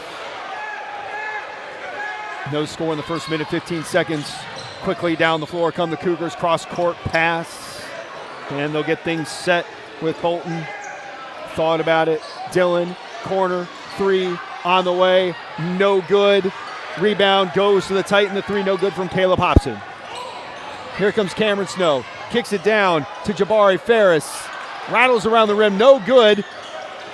Dalen Bass. And now another drive. First points of what I'm sure are going to be many tonight for Phil Nelson. That's what you want to see from Nelson. He missed the 3 ball earlier, understood, put it on the deck, get a little closer, much higher percentage basket. That's how you get your rhythm early.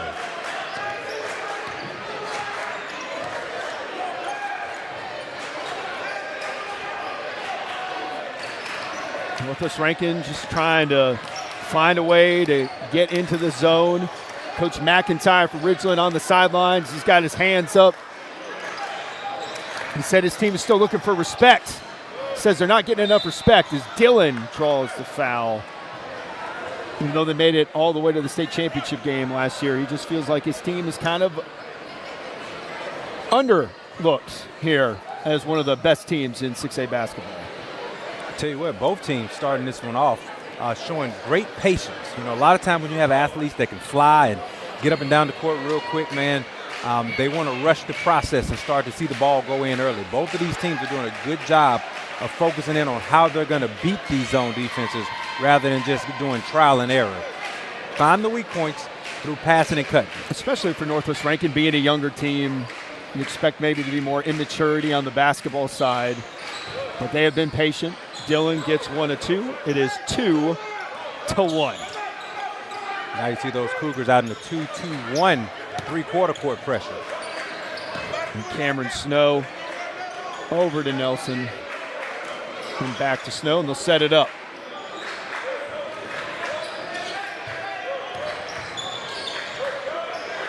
Dalen Bass, 3 on the way, long.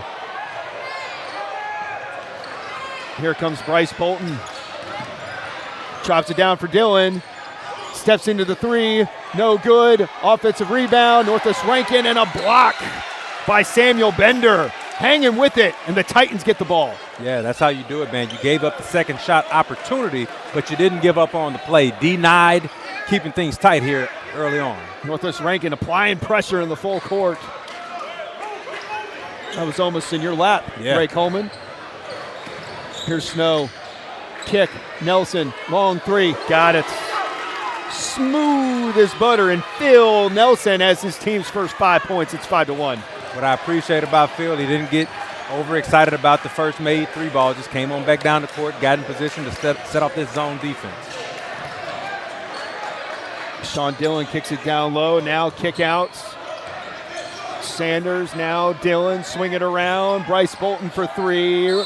Rattles around that soft rim here at Ridgeland, but doesn't fall. Titans get the board and a foul.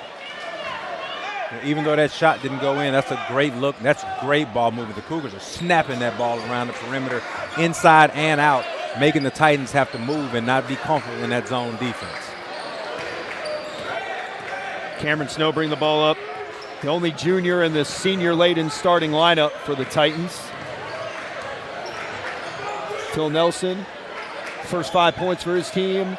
Signed to go play ball at Itawamba Community College next year. Oh, that pass is picked off by Dylan, and then he can't control it. Snow going to his left, underneath the wild layup. Gets it to go. Cameron Snow makes it 7-1. Yeah, Hezzy with the in and out crossover. Kyrie style with the reverse finish. Corner three on the way, no good. Dylan following it up in the zone. Hard to find a body when you're playing zone, and Dylan gets the putback. It's 7-3. He'll go to the Junction Deli free throw line. So often you see young players stand and watch when the shot goes up.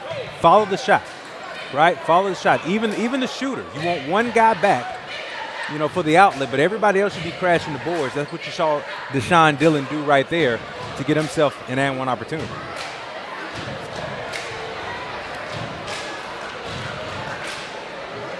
Well, it's been the Deshaun Dillon and Phil Nelson show in the early going as Dillon knocks down his Junction Deli free throw. He's got 4. Nelson has 5. Cameron Snow with the other bucket for Ridgeland.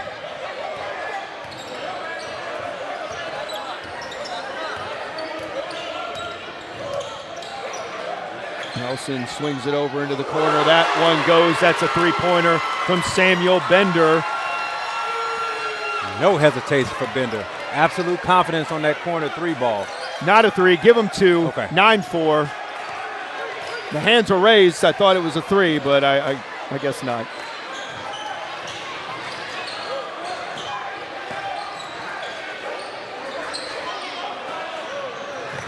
Dillon driving, trying to use that quickness.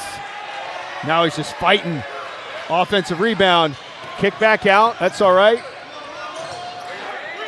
3-pointer on the way for Christopher Sanders, and he gets it to go. Lots of threes raining early at Ridgeland High School. Young men of Northwest Rankin not going away without a fight, man. They were down 7-1, and here they are, 2-point deficit.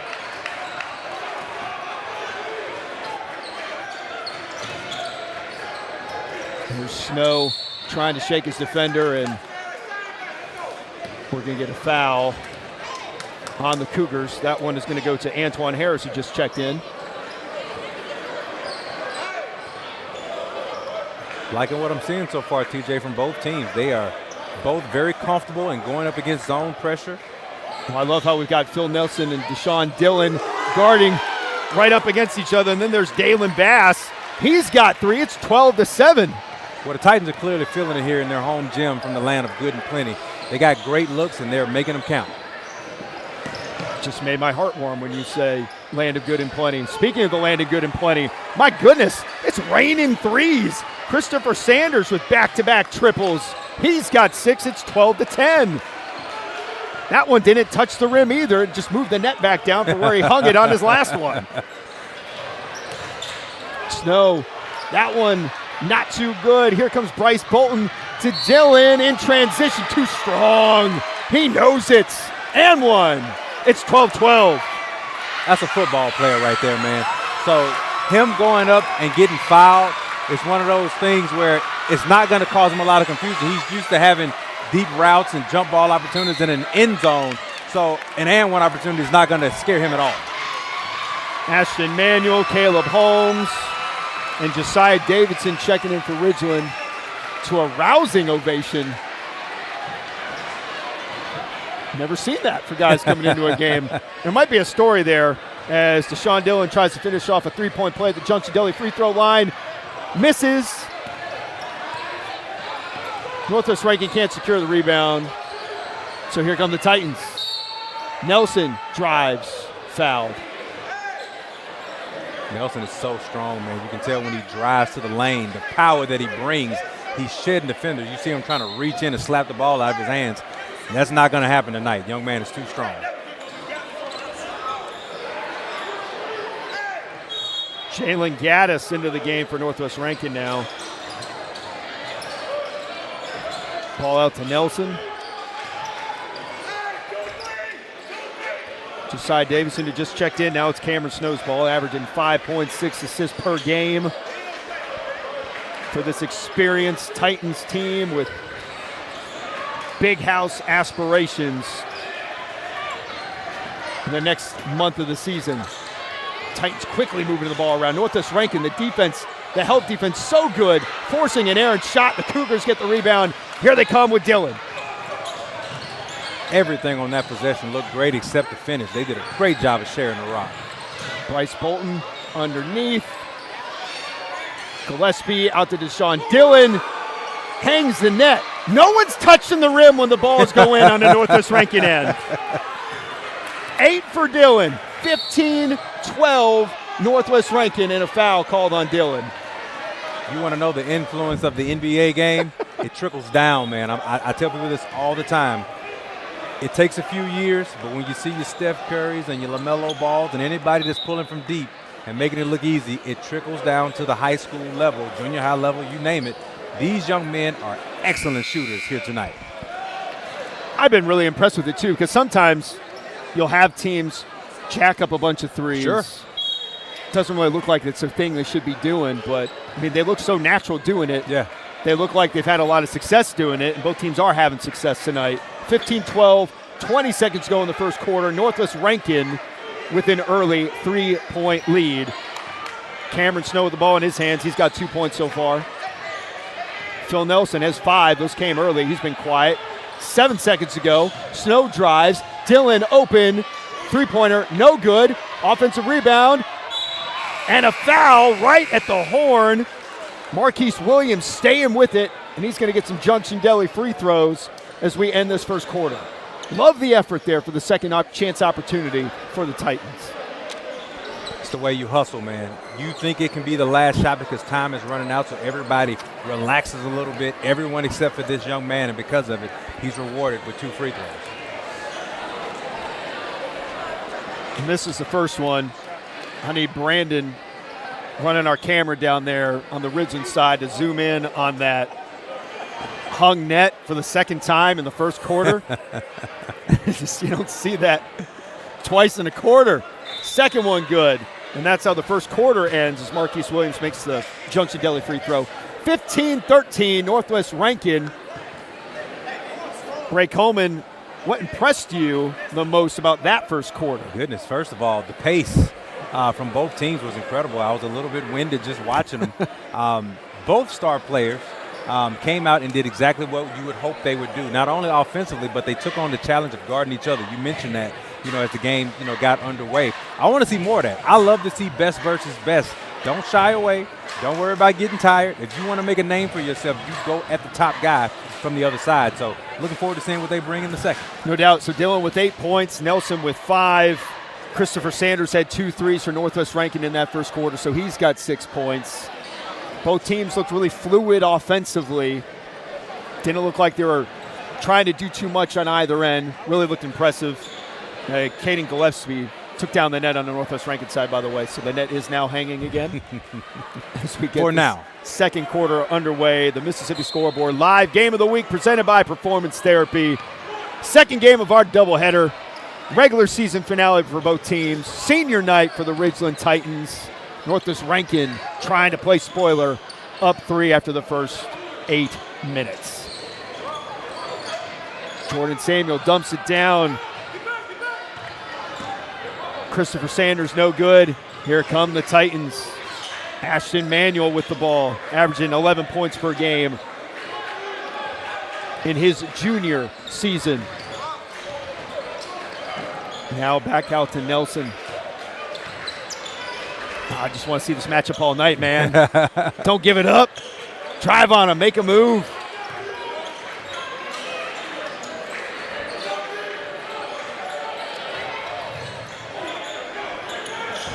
Oh, there's trouble. Snow has it, dribbles it off his foot. They still have it. And now it's going to go to Northwest Rankin. Got a little sloppy there. That's what you want. Ridgeland showed really good patience there, but all it takes is one errant pass, and you want it, if you're the Cougars, for it to go back towards your basket so you can force a turnover like they did there. Speaking of the Cougars, here's Jordan Samuel. Now over to Caleb Hodson, down low to Christopher Sanders, no good. Here comes Phil Nelson and the Titans. Nelson driving, just forcing his way to the basket, using his body and that strength to get his 7th point of the night. Real Spider Mitchell-like, if you know what I mean. Just coming down, using his body, shielding off the defender, and then using his power, raw power, to elevate for 2. 15-15, 6.5 minutes to go. Christopher Sanders hit a couple corner threes.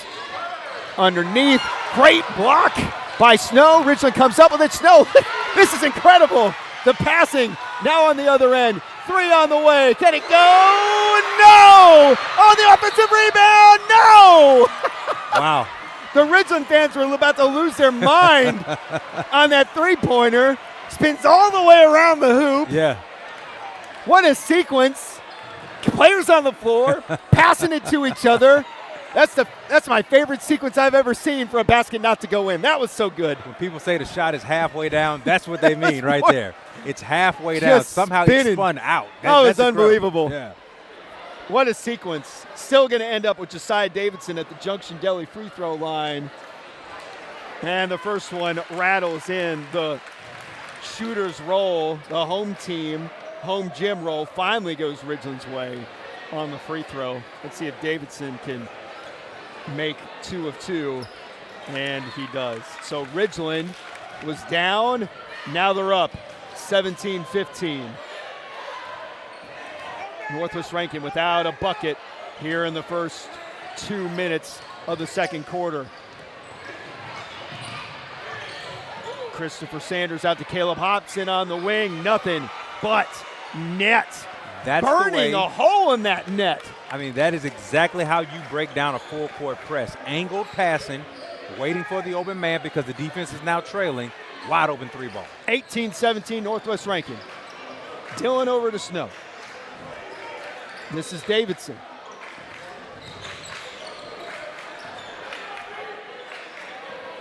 Ashton Manuel with the ball. Going to his right. And we're going to get a blocking foul as Marquise Williams takes it strong to the hoop. Like the idea, but you got to get there sooner. You got to get there a half-second sooner in order for you to get that call. And I think that's what the Northwest Rankin coaching staff is going over with Caden Perry right now. Davidson just hit 2 Junction Deli free throws a minute ago, and he's got another one. Game tied at 18.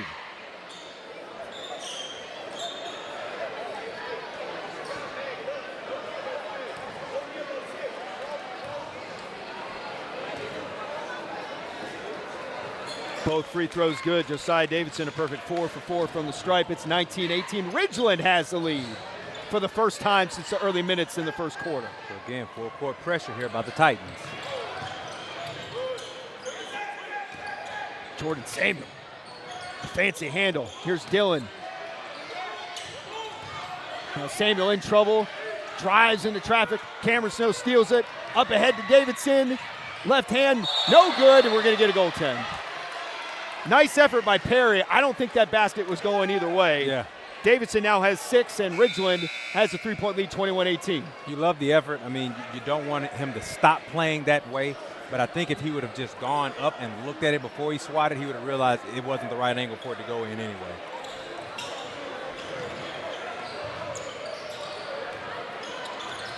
Excuse me, that was Gillespie, not Caden Perry. Caden Perry plays for Ridgeland.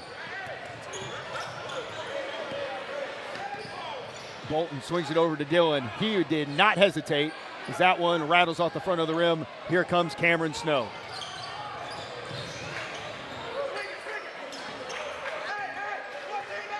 Snow driving, kicks it out.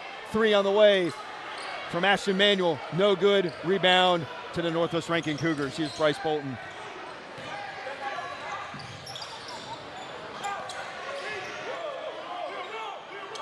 Ridgeland defense tenacious, putting pressure on the ball.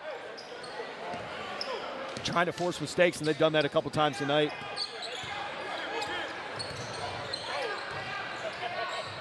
Here comes Sanders on the cut. Great find from Caden Perry. Or excuse me, from Caden Gillespie. If I do that one more time, I'm going to go crazy. See, that Christopher Sanders has 8. That was a possession where the Titans actually went man defense. And what happened was, if you keep moving as an offense, eventually you're going to catch someone with their back turned. If they're not sound defensively, you're going to catch someone with their back turned, and that's how you were able to allow that backdoor cut for the easy 2.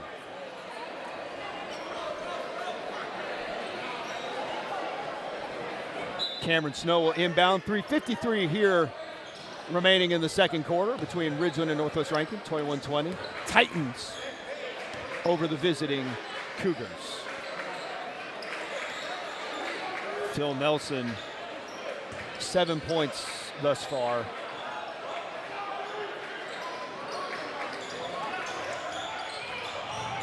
What a drive. The nice touch at the rim. That's not very easy, Ray Coleman. Yeah. Going away from the basket and the floater. And he had to float away from the defender who was looking to draw the charge.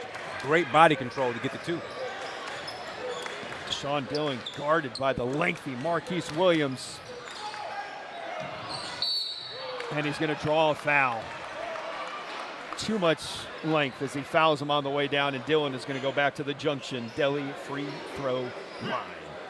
Dillon understanding that even though it's just a three-point game, this thing is quickly starting to feel like the momentum belongs to the Titans. So he's trying to assert himself and take these shots. While that was a tightly contested shot, it was the right shot because they need somebody to get going, and he would be the guy to do so. So he's trying to find ways to get good looks but also get to the strike. Dillon now has 9 points. Checking in for for Northwest Rankin, Davari Summers.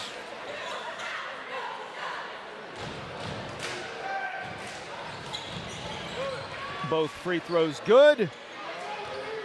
23-22, Northwest Rankin trails by 1. There's the matchup again, man pressure. Best on best. Phil Nelson drives, That's no great good. Defense. That's great defense from Dillon. Cougars can take the lead here. Sanders with 8 points, guarded by Nelson, has to get rid of it. Fortunate that didn't get taken away. Now here comes Bolton. The floater in the paint, no good. Rebound Snow. Here come the Titans. Up to Davidson. And the finish by Ashton Manuel. Man, they got out in a hurry on that transition 3-on-2 movement.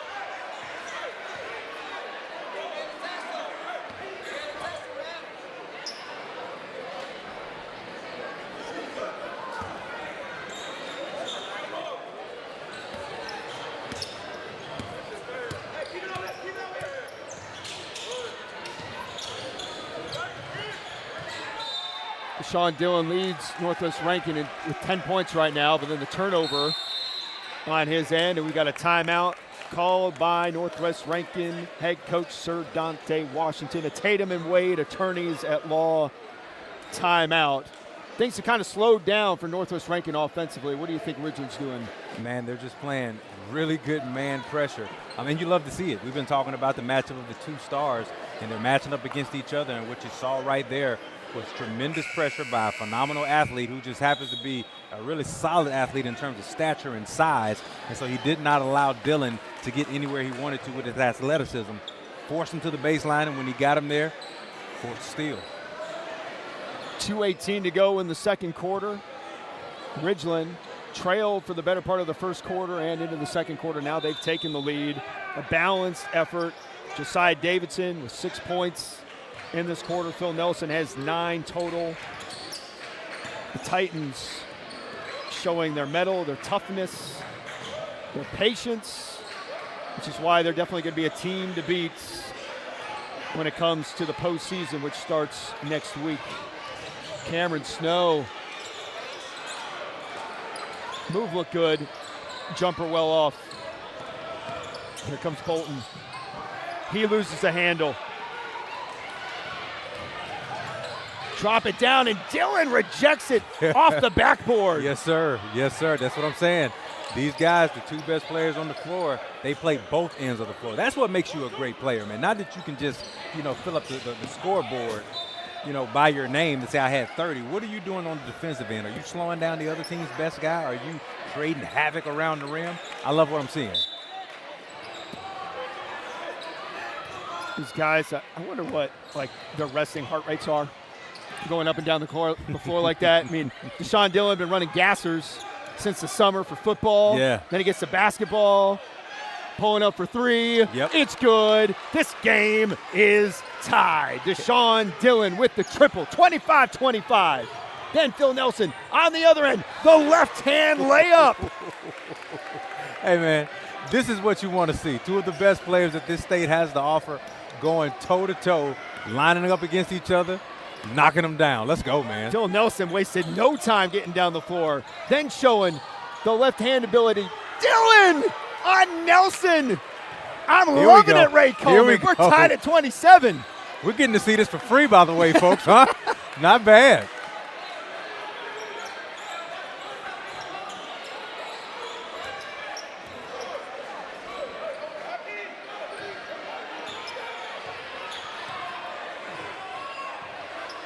Here's Marquise Williams running out the clock on this first half. 27 all. I'm assuming this ball is going to end up in the hands of Phil Nelson, right? Maybe Ashton Manuel. No good. Northwest Rankin still has time. There's Dylan with a couple seconds at the horn. Oh! Nearly went down. 27-27, a fantastic first half of basketball here at Ridgeland High School in the Mississippi Scoreboard Live Game of the Week. Ray Coleman. Woo! Yeah. That was fun, seeing Dylan and Nelson going toe-to-toe. Yes. Loving what we're seeing so far in the first half. Man, this is all you can ask for. You know, a lot of times we challenge guys to go out and be the leading scorer, right? Go out and facilitate. But when do you challenge guys to be the best defender on the floor? And not only that, since you're the best defender, go guard the best offensive guys. That's what Daniels and Dylan have been doing all night. And that's what you want to see. Both of these guys are going to be better for it, by the way. No matter where they go and play, that competitive edge, that competitive spirit is what separates the good from the great. So you love to see what's happening out here for both of those young men. Deshaun Dillon with 15 of his team's 27. Phil Nelson, on the other hand, with 11. That leads the Titans. A great first half of basketball. We're going to take a quick break as we have hit halftime here at Ridgeland High School. You are watching the Mississippi Scoreboard Live Game of the Week presented by Performance Therapy. Hey, my name's Scott Huffman, and I'm one of the owners of Performance Therapy. Today we're at our Pelahatchie Clinic, and today I wanted to talk to you about our outreach model. One of the core foundations of our company was based in sports, athletics, and orthopedics, and it's grown to other subspecialties, but because of that, we've placed athletic trainers in a lot of our area schools surrounding our clinics. And due to that, a lot of the kids in those schools and their parents and administration have been introduced to a healthcare professional on site that is selfless, that is accessible, that facilitates their care, that accelerates their care. And because of that, they've come to love them, and our athletic trainers love their communities and their schools as well as the athletes. We've tried to take that even farther, and we encourage every one of our employees to be portals in their communities and their churches and their schools and their families, to be facilitators of home exercise programs, doctor's appointments, anything that we can do to take them not just to be treated in the clinic, but to prevent having to be treated in the clinic, and to do everything that we can to facilitate and accelerate their care. At Performance Therapy, we would like to be the number that you call. We'd like to be the door that you walk through to find the healthcare professional that you need.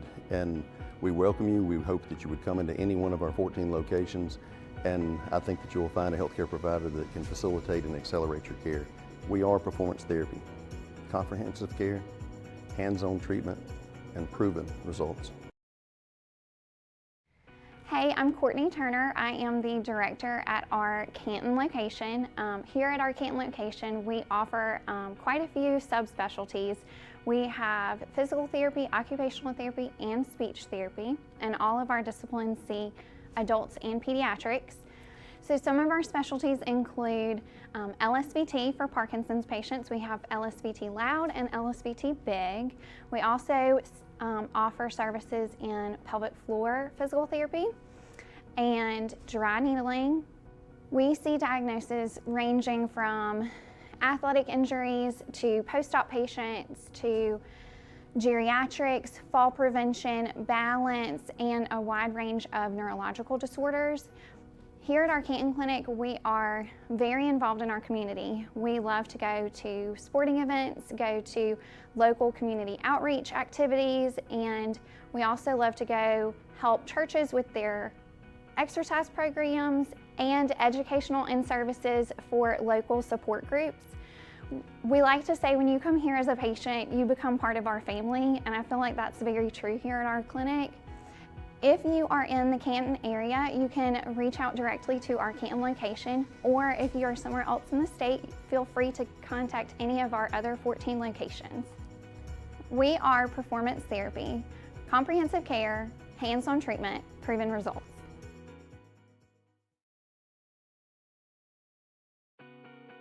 Hello, my name is Brooks Fort Mary. I'm the director at Performance Therapy in Clinton. We're a clinic in town that offers physical, occupational, and speech therapy for adults and pediatrics, which helps kind of set us apart a little bit in this community. On the physical therapy side, we're able to treat orthopedic injuries, knee replacements, rotator cuff surgeries, anything like that. But also we offer pelvic floor physical therapy for those people that need that, and pediatrics. And our occupational side and speech side also treat adult and pediatric patients. Because we offer all three disciplines, we're able to try to give a wide approach and really see anything that's needed in this community. Our clinic's really willing to go the extra mile and help patients however is needed. If you have a game, we want to go and support you and see how we can serve you in that way. If it's at your daycare, we're willing to go visit that and see how your kids need accommodations or treatment with that. So we're willing to do whatever's needed and be there every step of the way for you in your recovery. If you're in Clinton, you can reach out to us specifically, but if you're at any of our other locations, feel free to visit our website, performancetherapyms.com. We are performance therapy, hands-on treatment, comprehensive care, proven results. My name's Lauren Freeman. I'm the clinical director and a physical therapist here at Performance Therapy in Raymond. Here in Raymond, we see a wide variety of patients, anywhere from sports injuries and injury preventions to patients that are recovering from total joint replacements and any wide variety of surgeries. We see patients that are needing help with balance and general strengthening for fall prevention. We see patients that have back pain, neck pain with radicular symptoms. We have a therapist that is experienced in vestibular-related conditions and vertigo. We have therapists that are certified in dry needling, BFR, and LSVT big. Here in Raymond, each patient has an individualized and specific program just for them. We are very hands-on. We are family-oriented, and we like to be involved in our community and support our local schools with the assistance of our athletic trainer. If you're in the Raymond area, you can contact us at our local clinic, or you can reach out to any of our 14 locations statewide. We'll be happy to help. We are performance therapy, comprehensive care, hands-on treatment, proven results. Get into bed, Swan's gonna be asleep in 15 minutes. Guarantee it.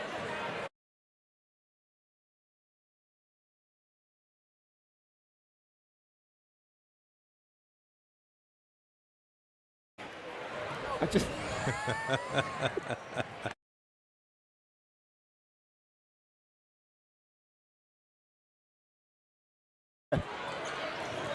All right, we're back at Ridgeland High School. My name's TJ Werre. This is Ray Coleman. You're watching the Mississippi Scoreboard Live Game of the Week, presented by Performance Therapy.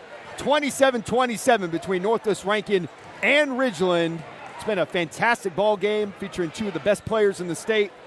Deshaun Dillon for Northwest Rankin and Phil Nelson for Ridgeland. They have not disappointed on this Friday night. This has been fun. Like I said, this is what you ask for. You ask for your best players to not only go out and get buckets, but if they're really good and they're really, if they're really him, as the kids say, then they want to go and shut down the best player on the other team, and that's what we've seen. Now, both of those guys have been unsuccessful in stopping the other. It just goes to show the prowess of both the young man Dillon and Nelson. So what I, would like to see in the second half is, while I like to see the one-on-one matchups, and I personally hope that it keeps going, I think the coaches are going to try to find ways to maybe bring a little pressure, trap pressure here in the corners to get the ball out of both Nelson and Dillon's hands when they can.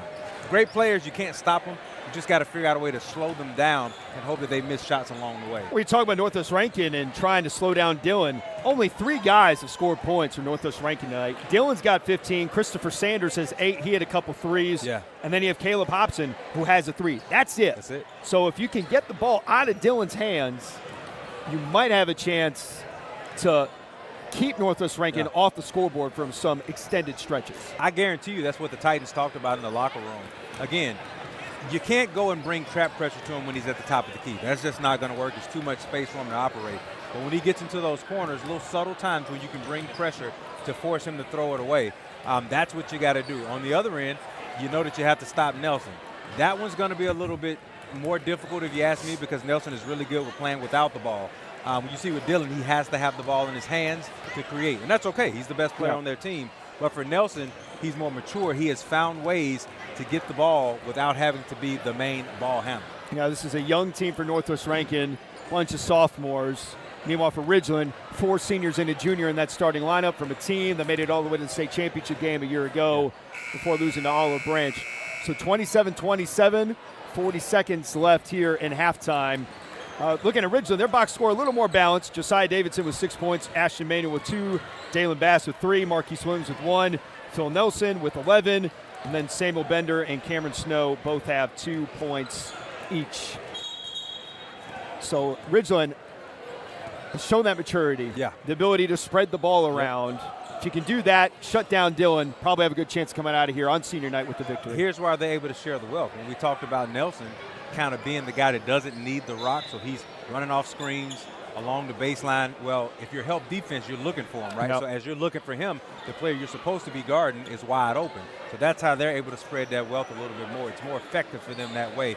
Interesting to see what kind of adjustments are going to be made in the second half. No doubt, second half about to get underway here in the Mississippi Scoreboard Live Game of the Week presented by Performance Therapy. Ridgeland will start with the ball, and this is Cameron Snow handling it. Just 2 points in that first half, well off his pace of almost 11 on the season, and they turn it over on their first possession. Here comes Deshaun Dillon. A fancy pass underneath him, deflected by Nelson. Here come the Titans. Ashton Manuel, guarded by Dillon, gets past him, and then he runs into some traffic.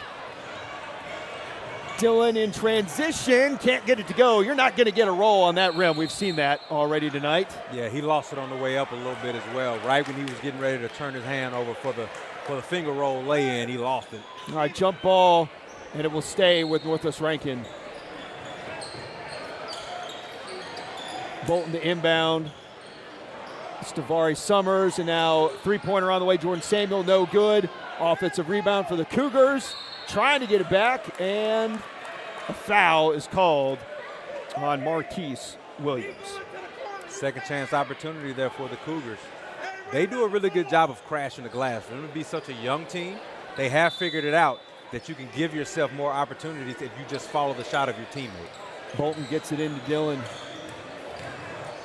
Ooh, good help defense there.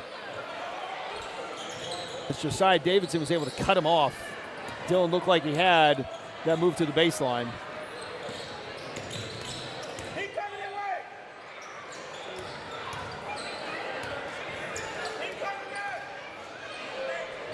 Dillon, three on the way, good. He just needs a little bit of space, man. Space leads to opportunity, leads to three ball. Ridgeland passing off the players in that zone defense, and the ball eventually got to Dillon wide open.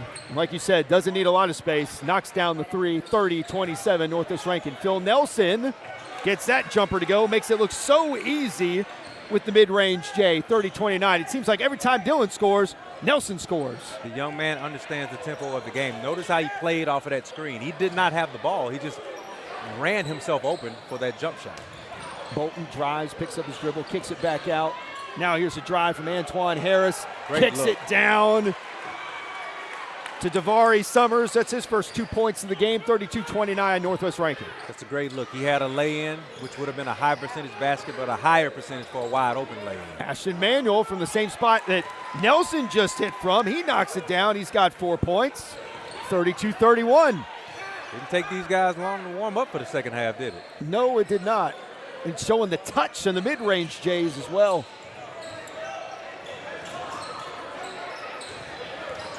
Christopher Sanders, he had 8 points in that first half.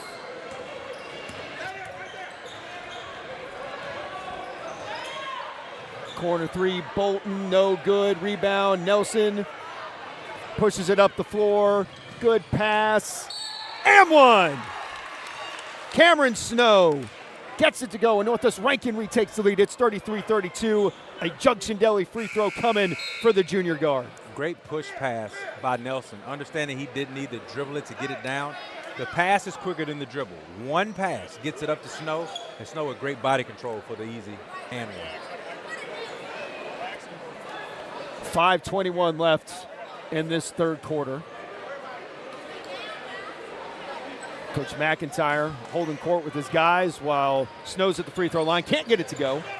So it's still 33-32 Ridgeland. Good spin move, bucket no good. Titans secure the defensive rebound. The ball is in the hands of Snow. Snow we did not see this year, even though everyone else in Mississippi got it.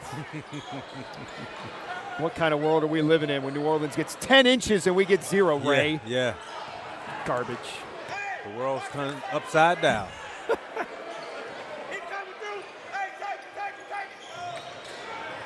Oh, how about that defense from Manuel?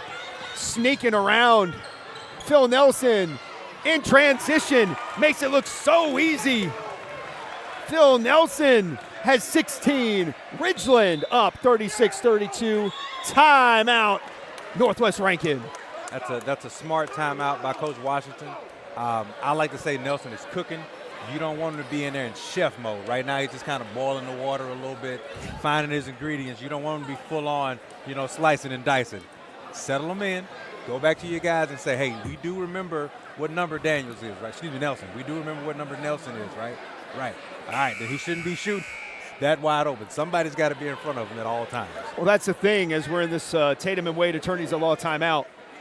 His jumper, even though he's moving, it's so smooth, so under control. That's just kind of the sign of a more developed player when he can do that from the mid-range like we saw earlier, and then that three-pointer in transition. That's the work, man. That's the work that young man has put in, why you can give him credit, because there's no substitution for the work. The jump shot looks as good as it does because he's taking thousands upon thousands of shots every day in the summer. So Northwest Rankin is facing a 4-point deficit. They were down 7-1 in the first quarter. And then they fought back and led for a good bit. There's Sanders. Antoine Harris, no chance. Here come the Titans. Here comes Nelson. His eyes scanning the floor in transition. Three-pointer on the way. Won't roll in for Josiah Davidson. He's got 6 points tonight. Bolton now has not found himself in the scorebook aside from the he's starting part. Northwest Rankin still only has 3 guys who have scored points tonight. Here's Bolton's chance now. That's short. Dillon, offensive rebound, going right at Nelson. And it goes. The strong move from Deshaun Dillon. Very impressed with this young man. Like I said, he understands the tempo, understanding when he needs to answer the bell to say, I got it going too. That one doesn't go. I think Manuel was kind of surprised at how open he was right there. Dillon's got 20. Had a season high of 29 against Oak Grove earlier this week. The pace tonight indicates that he might break that by the time this one is over. Dillon draws the foul, the one-arm floater, and he'll go to the Junction Deli free throw line with a chance to tie the game.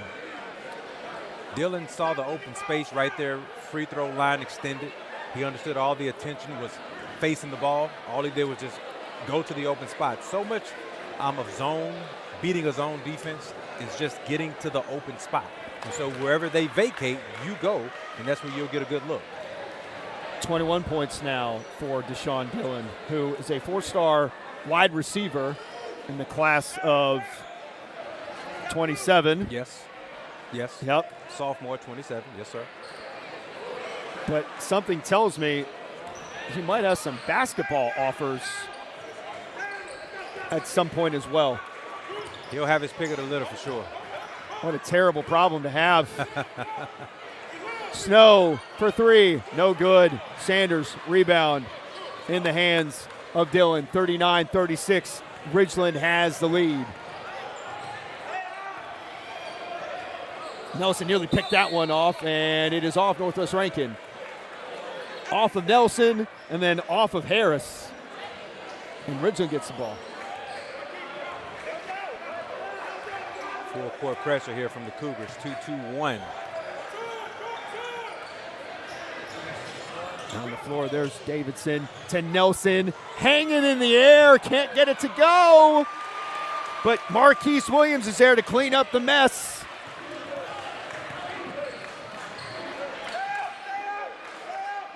These last 2 minutes of the third quarter can be a game changer if either team puts their foot on the gas and gets some quality buckets. 38-36. Sanders was in trouble, gets it out of there. He's looking to let it fly over there in the corner. Kicks it back out. There's Dylan. He's got two people looking at him. Someone should be open. Harris drives, too strong. Put back, no good. Loose ball underneath. Harris hustles and gets it. His first points. Game tied at 38.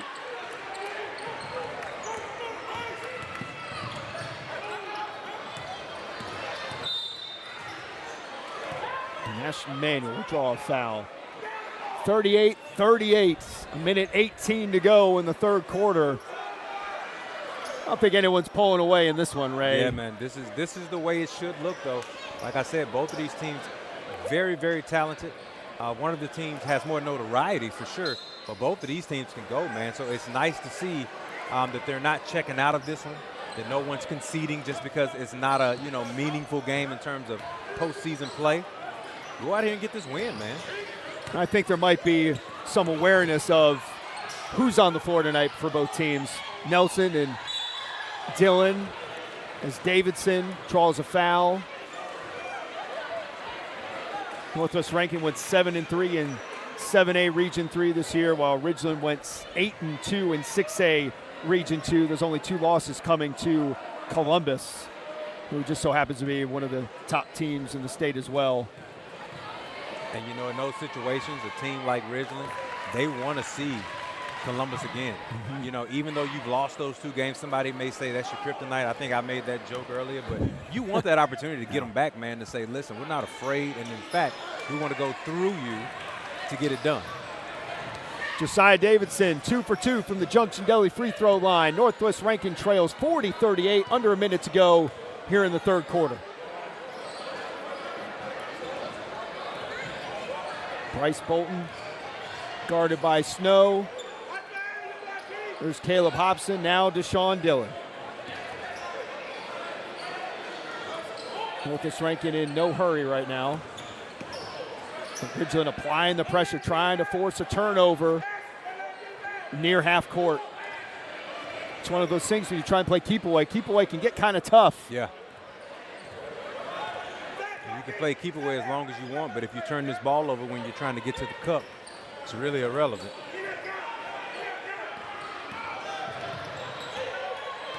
Bolton driving. Here's Dylan. Three-pointer on the way. No good. Rebound ripped down by Ridgeland. At the horn of Snow, and it's blocked by Dylan. Never gave up. That's what you want to see. You don't even want to give him a chance to get that shot up. So Dylan rejects it after the rebound from Marquise Williams. 40-38 as we head into this Tatum and Wade attorneys at law timeout in between the third and fourth quarter. We're back on camera. I'm TJ Werre. This is Ray Coleman. We're so glad that you joined us here for the Mississippi Scoreboard Live Game of the Week presented by Performance Therapy. And we've got another great ball game here tonight in the second game of our doubleheader. The first one, we saw Canton and Yazoo City a couple weeks ago. That was a classic. Got another really good matchup tonight between these Metro rivals, Ridgeland and Northwest Rankin. It's been a great one too, man. You've had the stars step up and do exactly what they're called upon to do, score the basket, but also defend the other team's best player. You've seen role players step in and have some crucial buckets and crucial moments. Nobody has really got out besides early in the first quarter, which is irrelevant at this point. You're right where you want to be if you're either team as you begin this final period. A 2-point game, anybody's game as we enter the final frame. So Deshaun Dillon for Northwest Rankin, he's got 22 points to lead the way for the Cougars. Meanwhile, Phil Nelson with 16 for the host Titans, who have a 2-point lead as we enter the fourth quarter. And got a loose ball. We got a foul away from the basket. Yes, Dillon on Nelson, I'm assuming. I did not see it. I was looking at the ball.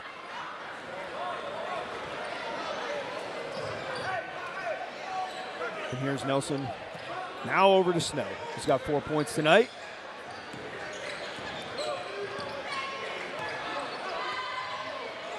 And if you're Ridgeland especially, we're talking about wanting to make that run. It always has to feel good as Dylan drives, or Nelson drives, no good.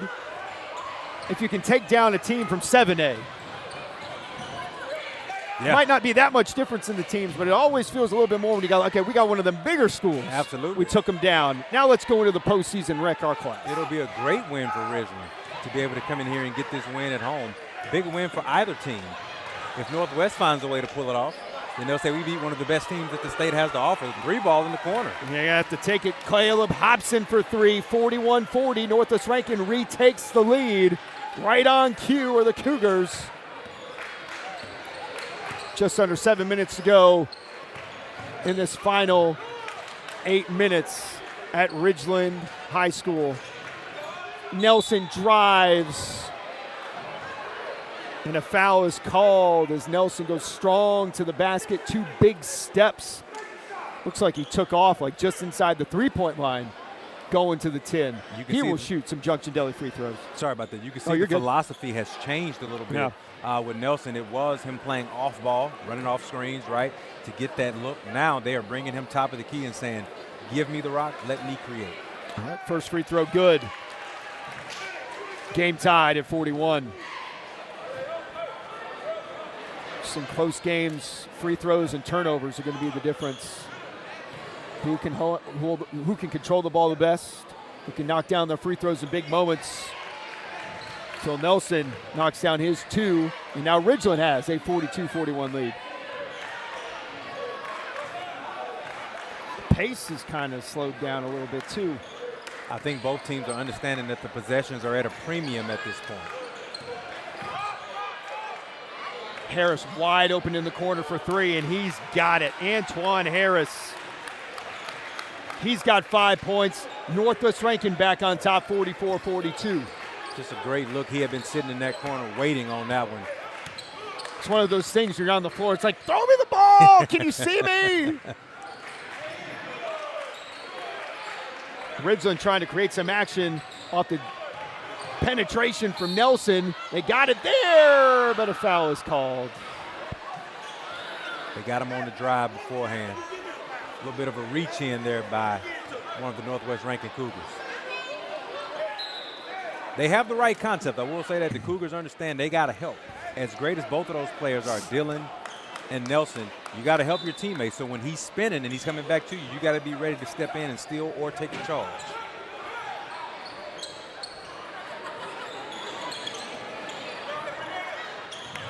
No hesitation on the jumper from Josiah Davidson. It does not go. Northwest Rankin has a 44-42 lead, 5:48 to go in the fourth quarter.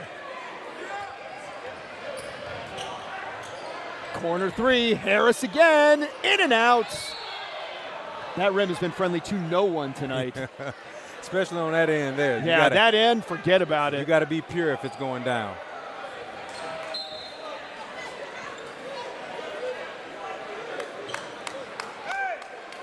Davari Summers checking back in for Northwest Rankin.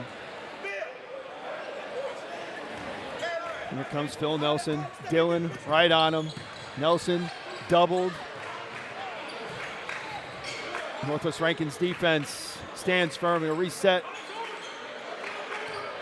Nelson pulling up for 3. No good. Comes up short.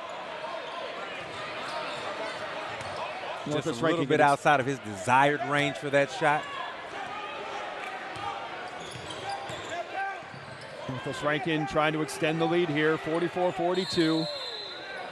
And we've got a timeout from Sir Dante Washington and the Cougars. And a Tatum and Wade attorneys at law timeout, 44-42. Not sure the timeout situation for either team. It is not on the scoreboard here. Regardless, Northwest Rankin has 14 fouls. Ridgeland has yet to commit a foul here in this fourth quarter. So maybe a strategy here for Ridgeland. Get after the basket, try and draw some fouls, and let's get to the free throw line the rest of the game. I love what I'm seeing, man, from both sides again. I think Ridgeland obviously has the home court advantage, but more importantly, I think they have the experience advantage when it comes to how you can close a game out down the stretch. That doesn't mean by any stretch that the Cougars are out of this one. Sometimes that youthful exuberance or youthful ignorance or whatever you want to call it, they're just out here playing, man, and sometimes when you're playing hard, good things can happen. So the fact that they're only, up 2 at this point, they feel good about themselves, and I don't think they're going to freak out at any point down the stretch. Not with the wins they've had in region play, Northwest Rankin. We got 7 wins in 7A Region 3. There's some good basketball there. No question. And with the young team, on the back of their jersey, the girls had relentless. The boys say, why not? Why not them? Yeah. They may be young, but they're super talented, hoping to make a run and hoping to close out this game against Ridgeland. They've got a 2-point lead, trying to extend it. Oh, and he just got fortunate there. And then Harris comes up with it. Ridgeland secures a rebound. That's Manuel. Here comes Nelson. He's not slowing down. He sees an opportunity, whips it down low to Josiah Davidson. He's got 10. We're tied at 44. Phil Nelson creating in transition. Saw the opportunity and attacked. Yeah, made it look easy too, man. Just turned on the Jets, forced a 3-on-2. They actually had the numbers until he turned on the Jets and made it the advantage for the home team. Harris underneath, trouble there, but a foul is called.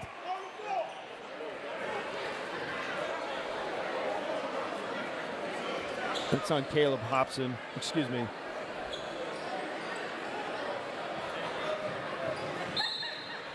Dalen Bass.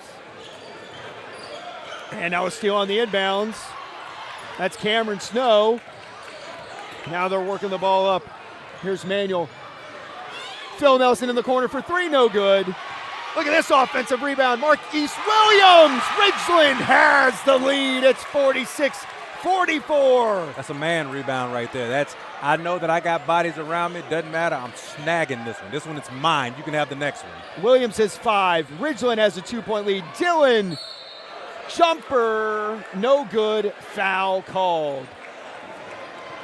Don't you just love in this game, like every time there's a big moment, one of the stars immediately answers back immediately. Yes. Like, we don't wait till next possession. It's been the whole game. Immediately, I'm going to answer back in a way to let you know we're still here. I love that. I love it.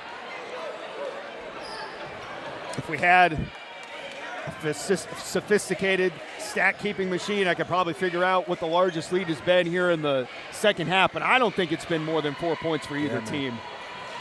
Ridgeland led 7-1 early on, and it's just been nip and tuck the rest of the way. That's the makings of 2 good teams and 2 good coaches, man. Understanding that situations can get out of hand. We've seen games just like this that all of a sudden balloon to 8 to 10 points. No, these are 2 really good teams, and so they know what it takes to keep it close. Deshaun Dillon makes the first Junction Deli free throw. He makes the second. We are tied at 46. He has 24 points. 3:38 to go in the fourth quarter.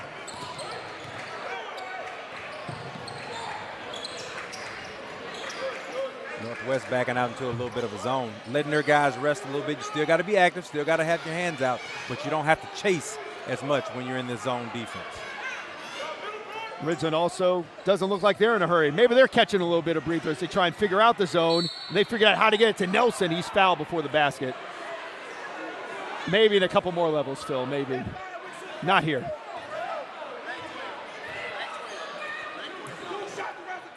Christopher Sanders called for the foul. Phil Nelson going to the free throw line as the Titans are in the bonus.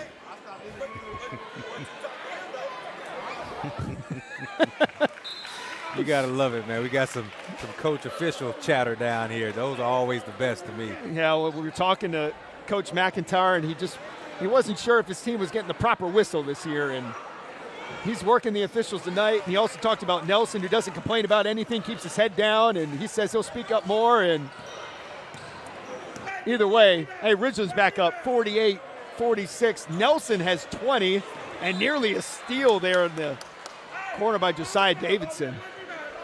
Can't be lazy with your passes. No way, no way. Way too many athletes on this court right now. All right, here's Bryce Bolton. Now Sanders.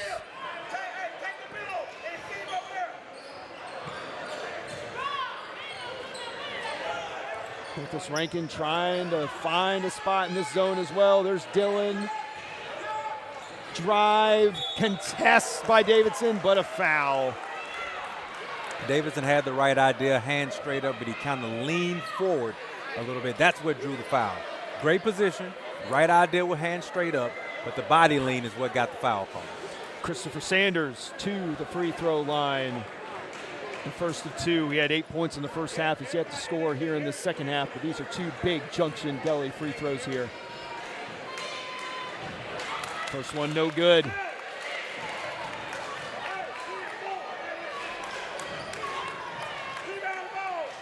Under 3 minutes, man, I call it winning time, especially when a game is tight this way. Every possession matters, missed free throws matter. They all matter, don't get me wrong. Every possession matters in any game, but winning time truly is 3 minutes and under in the fourth quarter. Sanders, 1 of 2 from the Junction Deli free throw line. It's 48-47 Ridgeland. The Titans don't have to rush anything. No shot clock. Get yourself a good shot. Protect the lead, protect the ball. You see Northwest comes out of that zone. Man-to-man defense now. They understand they need more pressure to force the possession back into their hands. Manuel driving, he got in trouble and gets bailed out. Coach McIntyre shooting free throws on the sideline. Can we get a camera on this man, please? He is worth the price, man, I'm telling you. The next time we come to a Ridgeland game, I want us to have a camera dedicated to Coach alone. Do you hear me? I just want it to be on him, maybe even mic him up. Well, I tell you what, if they were able to pull this out and we talk to him after the game, my first question is going to be, how'd that work on the officials go tonight? It looked like it might have worked. Man. Ashton Samuel hits his first Junction Deli free throw. You know, the thing about coaches, man, is like they're going to work officials. That's just what they do. And they can be feeling like they're not getting the calls they want, or they can have it good. Like yeah. For one night, they can have it great, and they'll still work that official. So I love it. It's just a prerequisite of being a good coach. We just don't want to take it for granted. You got a good whistle. You want to make sure you keep getting that. It's going to be taken away from you in a heartbeat. And you and I, man, we've seen some good work coaches, man, from Coach Thomas Billups. He's worked coaches like none other. Anthony Carlisle, he can work a coach. Wayne Brent, he was at Callaway. Coach Davidson, who used to be the head coach here, who's now the assistant, right over here to our right now. They know how to work officials. Again, if you can't do that, then that's just like a player who can't stick defense. Yeah. You're really lacking in that department if you're a coach. We're going to Tatum and Wade attorneys at law timeout with Ridgeland up 50-47. 2:11 to go in the fourth quarter. Northwest Rankin has hit the bonus. Ridgeland, meanwhile, still has 2 fouls to give. They have 3 team fouls. Northwest Rankin with the ball out of the timeout. Bryce Bolton with the ball. I have a feeling we have not heard the last of Deshaun Dillon, who has 24 points tonight. 2 minutes to go. I love to see him on the move right now. I love to see Dillon running the baseline, kind of getting behind the main portion of the defense. Said he swings it back out. See, I don't like him stuck on one side. I want him to roam the baseline until he can find that opening he's looking for. Ridgeland definitely keeping an eye on him, though. He's got 2 players looking at him whenever he touches that basketball. Long pass across the court, back over to Dillon. Nearly taken away by Snow, and then Northwest Rankin throws away. What a defensive possession by the Titans there. You can see Dillon getting a little frustrated. What he's doing is he's putting himself what I call near elbow 3, and that's just a bad spot.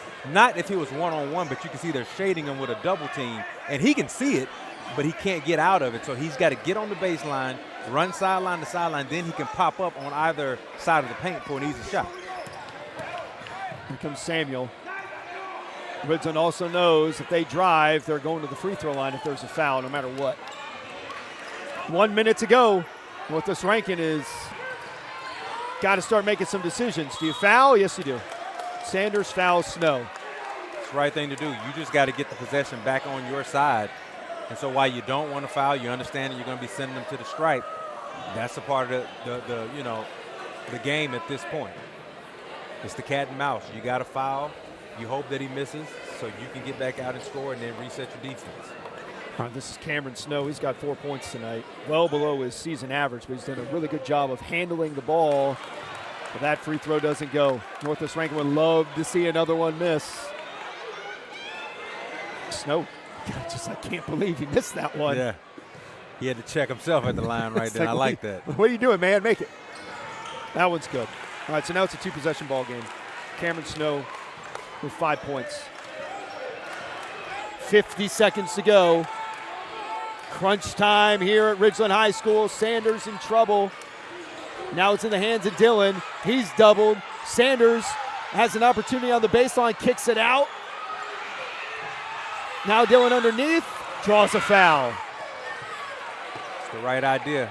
Early in that possession, they had Dylan playing the middle, free throw lining up. Instead of having him out on those elbows, you get him in the middle, he can now see, distribute. You'd like to see a shot attempt a lot quicker, burning out those precious seconds, but nonetheless, he's at the line, opportunity to cut into the deficit. As you can see on the screen, on the scoreboard, 34.2 seconds to go as Deshaun Dillon hits the first of 2 Junction Deli free throws. He's got 25 points, a game high 25 tonight. Right now, it's not enough with his team down 3, now 2. Time out. Nobody. Oh, now Washington and McIntyre are fighting each other. Someone said they called timeout. Now Washington's smiling. McIntyre can't figure it out. No one knows what's happening. Full timeout on somebody. They say it's on Northwest Rankin. Well played, Coach Washington. Coach Washington looked down. He knew he wanted the timeout, but he told the ref, hey, he called it in hopes that he would have them use one that he could keep his. Well played. Well played. Almost, but not quite. What's the fight? Because he's burned through a lot of them here in the second half. He was trying to save one there. That's pretty I'm not smart, sure what man. The situation is, but he's low. That was pretty good. You got some guys out here, man, that cunning is the word that I could think of. I can think of other words, too, but I'm not going to say it on the broadcast. But that was pretty impressive. That was great, McIntyre. Oh, no. Yeah, that was you. No way. No way. And Washington's trying to play it off. He's getting kind of angry. Then he kind of laughed at the end. He's like, I got caught. I got caught. 51-49, 34.2 seconds to go here in the fourth quarter. What a great game, man. What a great game, good. For sure. The Mississippi Scoreboard Live Game of the Week presented by Performance Therapy.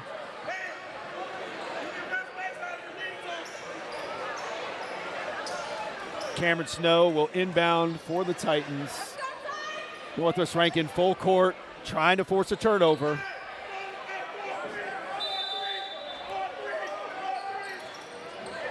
All right, they get it in, and a quick foul. That one is going to go on to Maris James, who I'm sure just checked into the game to commit a foul because that is the first time he has been on the floor tonight. Yeah, you'll see 2 starters return to the game here really quickly. Coach Washington gave them very specific instructions. Let's get the foul, save as much time as possible, send these guys to the stripe and see if they can make them. Ashley Manuel, there was no rotation on that basketball. Now Northwest Rankin gets a little bit of life injected into him. All you got to do is secure an offensive rebound if there's a miss. I mean, a defensive rebound if there's a miss. Or move it up the floor, but it's going to be a 1-possession game when this is over, and it is. All right, so free throw good. Timeout on the floor. This time really called by Ridgeland. All right. Coach Smokey, he called this Tatum away to turn his law timeout. Yes, he did. For sure. Yes, he did. All right, so if you're Ridgeland, you're up 3. What are you trying to do defensively here against Northwest Rankin? Well, the easy answer is not allow them an easy basket, right? Here's where you get into trouble. If you're too aggressive defensively, you're going to end up fouling a guy. You do not want to foul a guy on the 3-ball, right? So your job is to make them go the distance using as much time as possible. So they're inbounding on this end, on their end, and you got to make them go the distance. So whether that's trap pressure, whether that's making them cut across the court, Whatever it looks like, you got 32 seconds. Make them use 10 right now. Make them use 10. When they get on the other side, now you're just being smart. You're playing your typical standard defense. All right, 3-point game. Also interested to see what Northwest Rankin is going to do with this possession. Is no pressure by Ridgeland. I have a feeling it ends with Deshaun Dillon taking a shot. But it won't come easily as Ashton Manuel deflects it. Coach Washington not too happy with that effort there. Dillon inbound. Gets it to Bolton. 18 seconds to go. Gotta go. Time winding down. Almost putting yourself into a three-point opportunity. Long pass. Dillon has it. In the corner. Pulls up for three. No good. Ridgeland with the rebound. And they're going to run out the clock and take down Northwest Rankin 52-49. The Titans with the win on senior night. The defense playing strong on that final possession. Closes them out for the victory. That was the first time that I saw Northwest all night kind of look out of sorts. Like the pressure might have gotten into them a little bit. Sloppy passes, no real direction in terms of where they wanted to go. They know who they wanted to go to, but they didn't know how to get it to them. Great job by the Ridgeland Titans on that last defensive stand. Great game, though, by both teams. No doubt. My man Sterling is running down Coach McIntyre. I think they're going to take a picture real quick, and we'll talk to Coach McIntyre. Just an incredible effort by Ridgeland. Yeah. Started strong, up 7-1 early. Northwest Rankin took their shots, had the lead at some points, but Ridgeland proving too tough for the Cougars tonight. Just a great effort from a team who's got some big-time aspirations starting next week. Man, this is the way that you want to finish it out. Honestly, you want some tough competition. I know a lot of times we talk about rest and kind of getting some guys in there and just going through the motions. No, this is how you stay sharp. This is exactly how you stay sharp with the best competition that you can get on the schedule this time of year, and then you see what happens. And now you get to talk to Coach and have a great time, man. Please ask him about that timeout. We're cutting up. We're about to cut up. Ask him about it. Absolutely. That's my first question.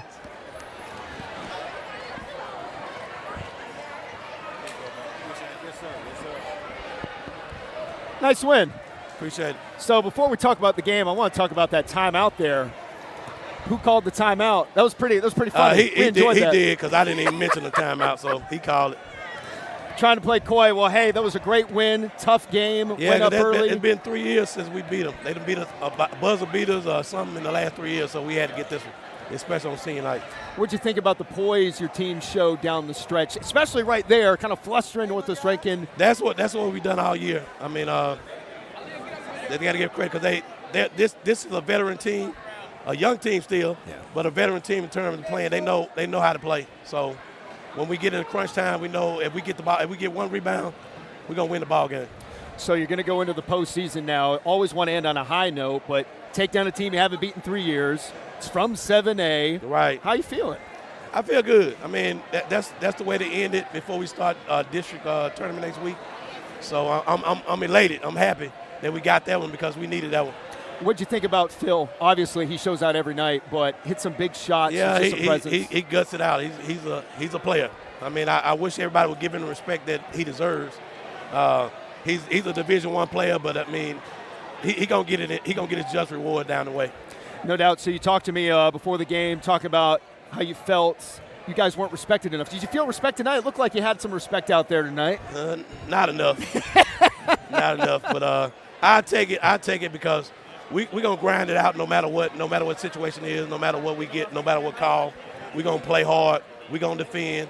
And if we make shots, it's tough to beat us. All right, so if Ridgeland's going to make a run, if you're going to make a run to the state championship, what has to happen for you guys? We have to play. We have to rebound. Rebounding is a key thing. When we lost games this season, we missed shots and we weren't able to rebound on the other end of it, and teams were able to score in transition and second chance points. That's the only way they beat us this year. Other than, like I said, we haven't made enough shots, and we make 2 or 3 shots in those games, we win those games. Yeah. Well, best of luck to you the rest of the way. I appreciate it. Thanks for sitting down with us. Congratulations. Thank y'all for coming out. Yeah, no doubt. Thanks for having us. All right, thank you. All right, that's Coach Teron McIntyre for Ridgeland. Where's my man, Ray Coleman? Ray's going to come sit down. Come sit down real quick. We'll talk a little bit more, and then we'll bid you adieu here on The Mississippi Scoreboard Live Game of the Week presented by Performance Therapy. Yeah, Coach McIntyre said he knew he didn't call that timeout. I know he didn't. I know he was highly confused. But shout out to the Ridgeland Titans, man. They played a phenomenal game. Like I said, those last 3 minutes are always considered to be winning time. You don't have to score a lot of points. You just have to make great decisions. And those young men did that tonight to pull out a win here on Senior Day. Absolutely. Saw a great game. Saw 2 really good games. We got 2 good teams here that look like they can make a run in their respective classifications. Yep. Really excited to see how this thing shakes out as we get ready towards to go on our march towards the Big House this month and next. So for Ray Coleman, I'm TJ Werre. For everybody here at Mississippi Scoreboard, thank you very much for watching. You've been watching the Mississippi Scoreboard Live Game of the Week presented by Performance Therapy.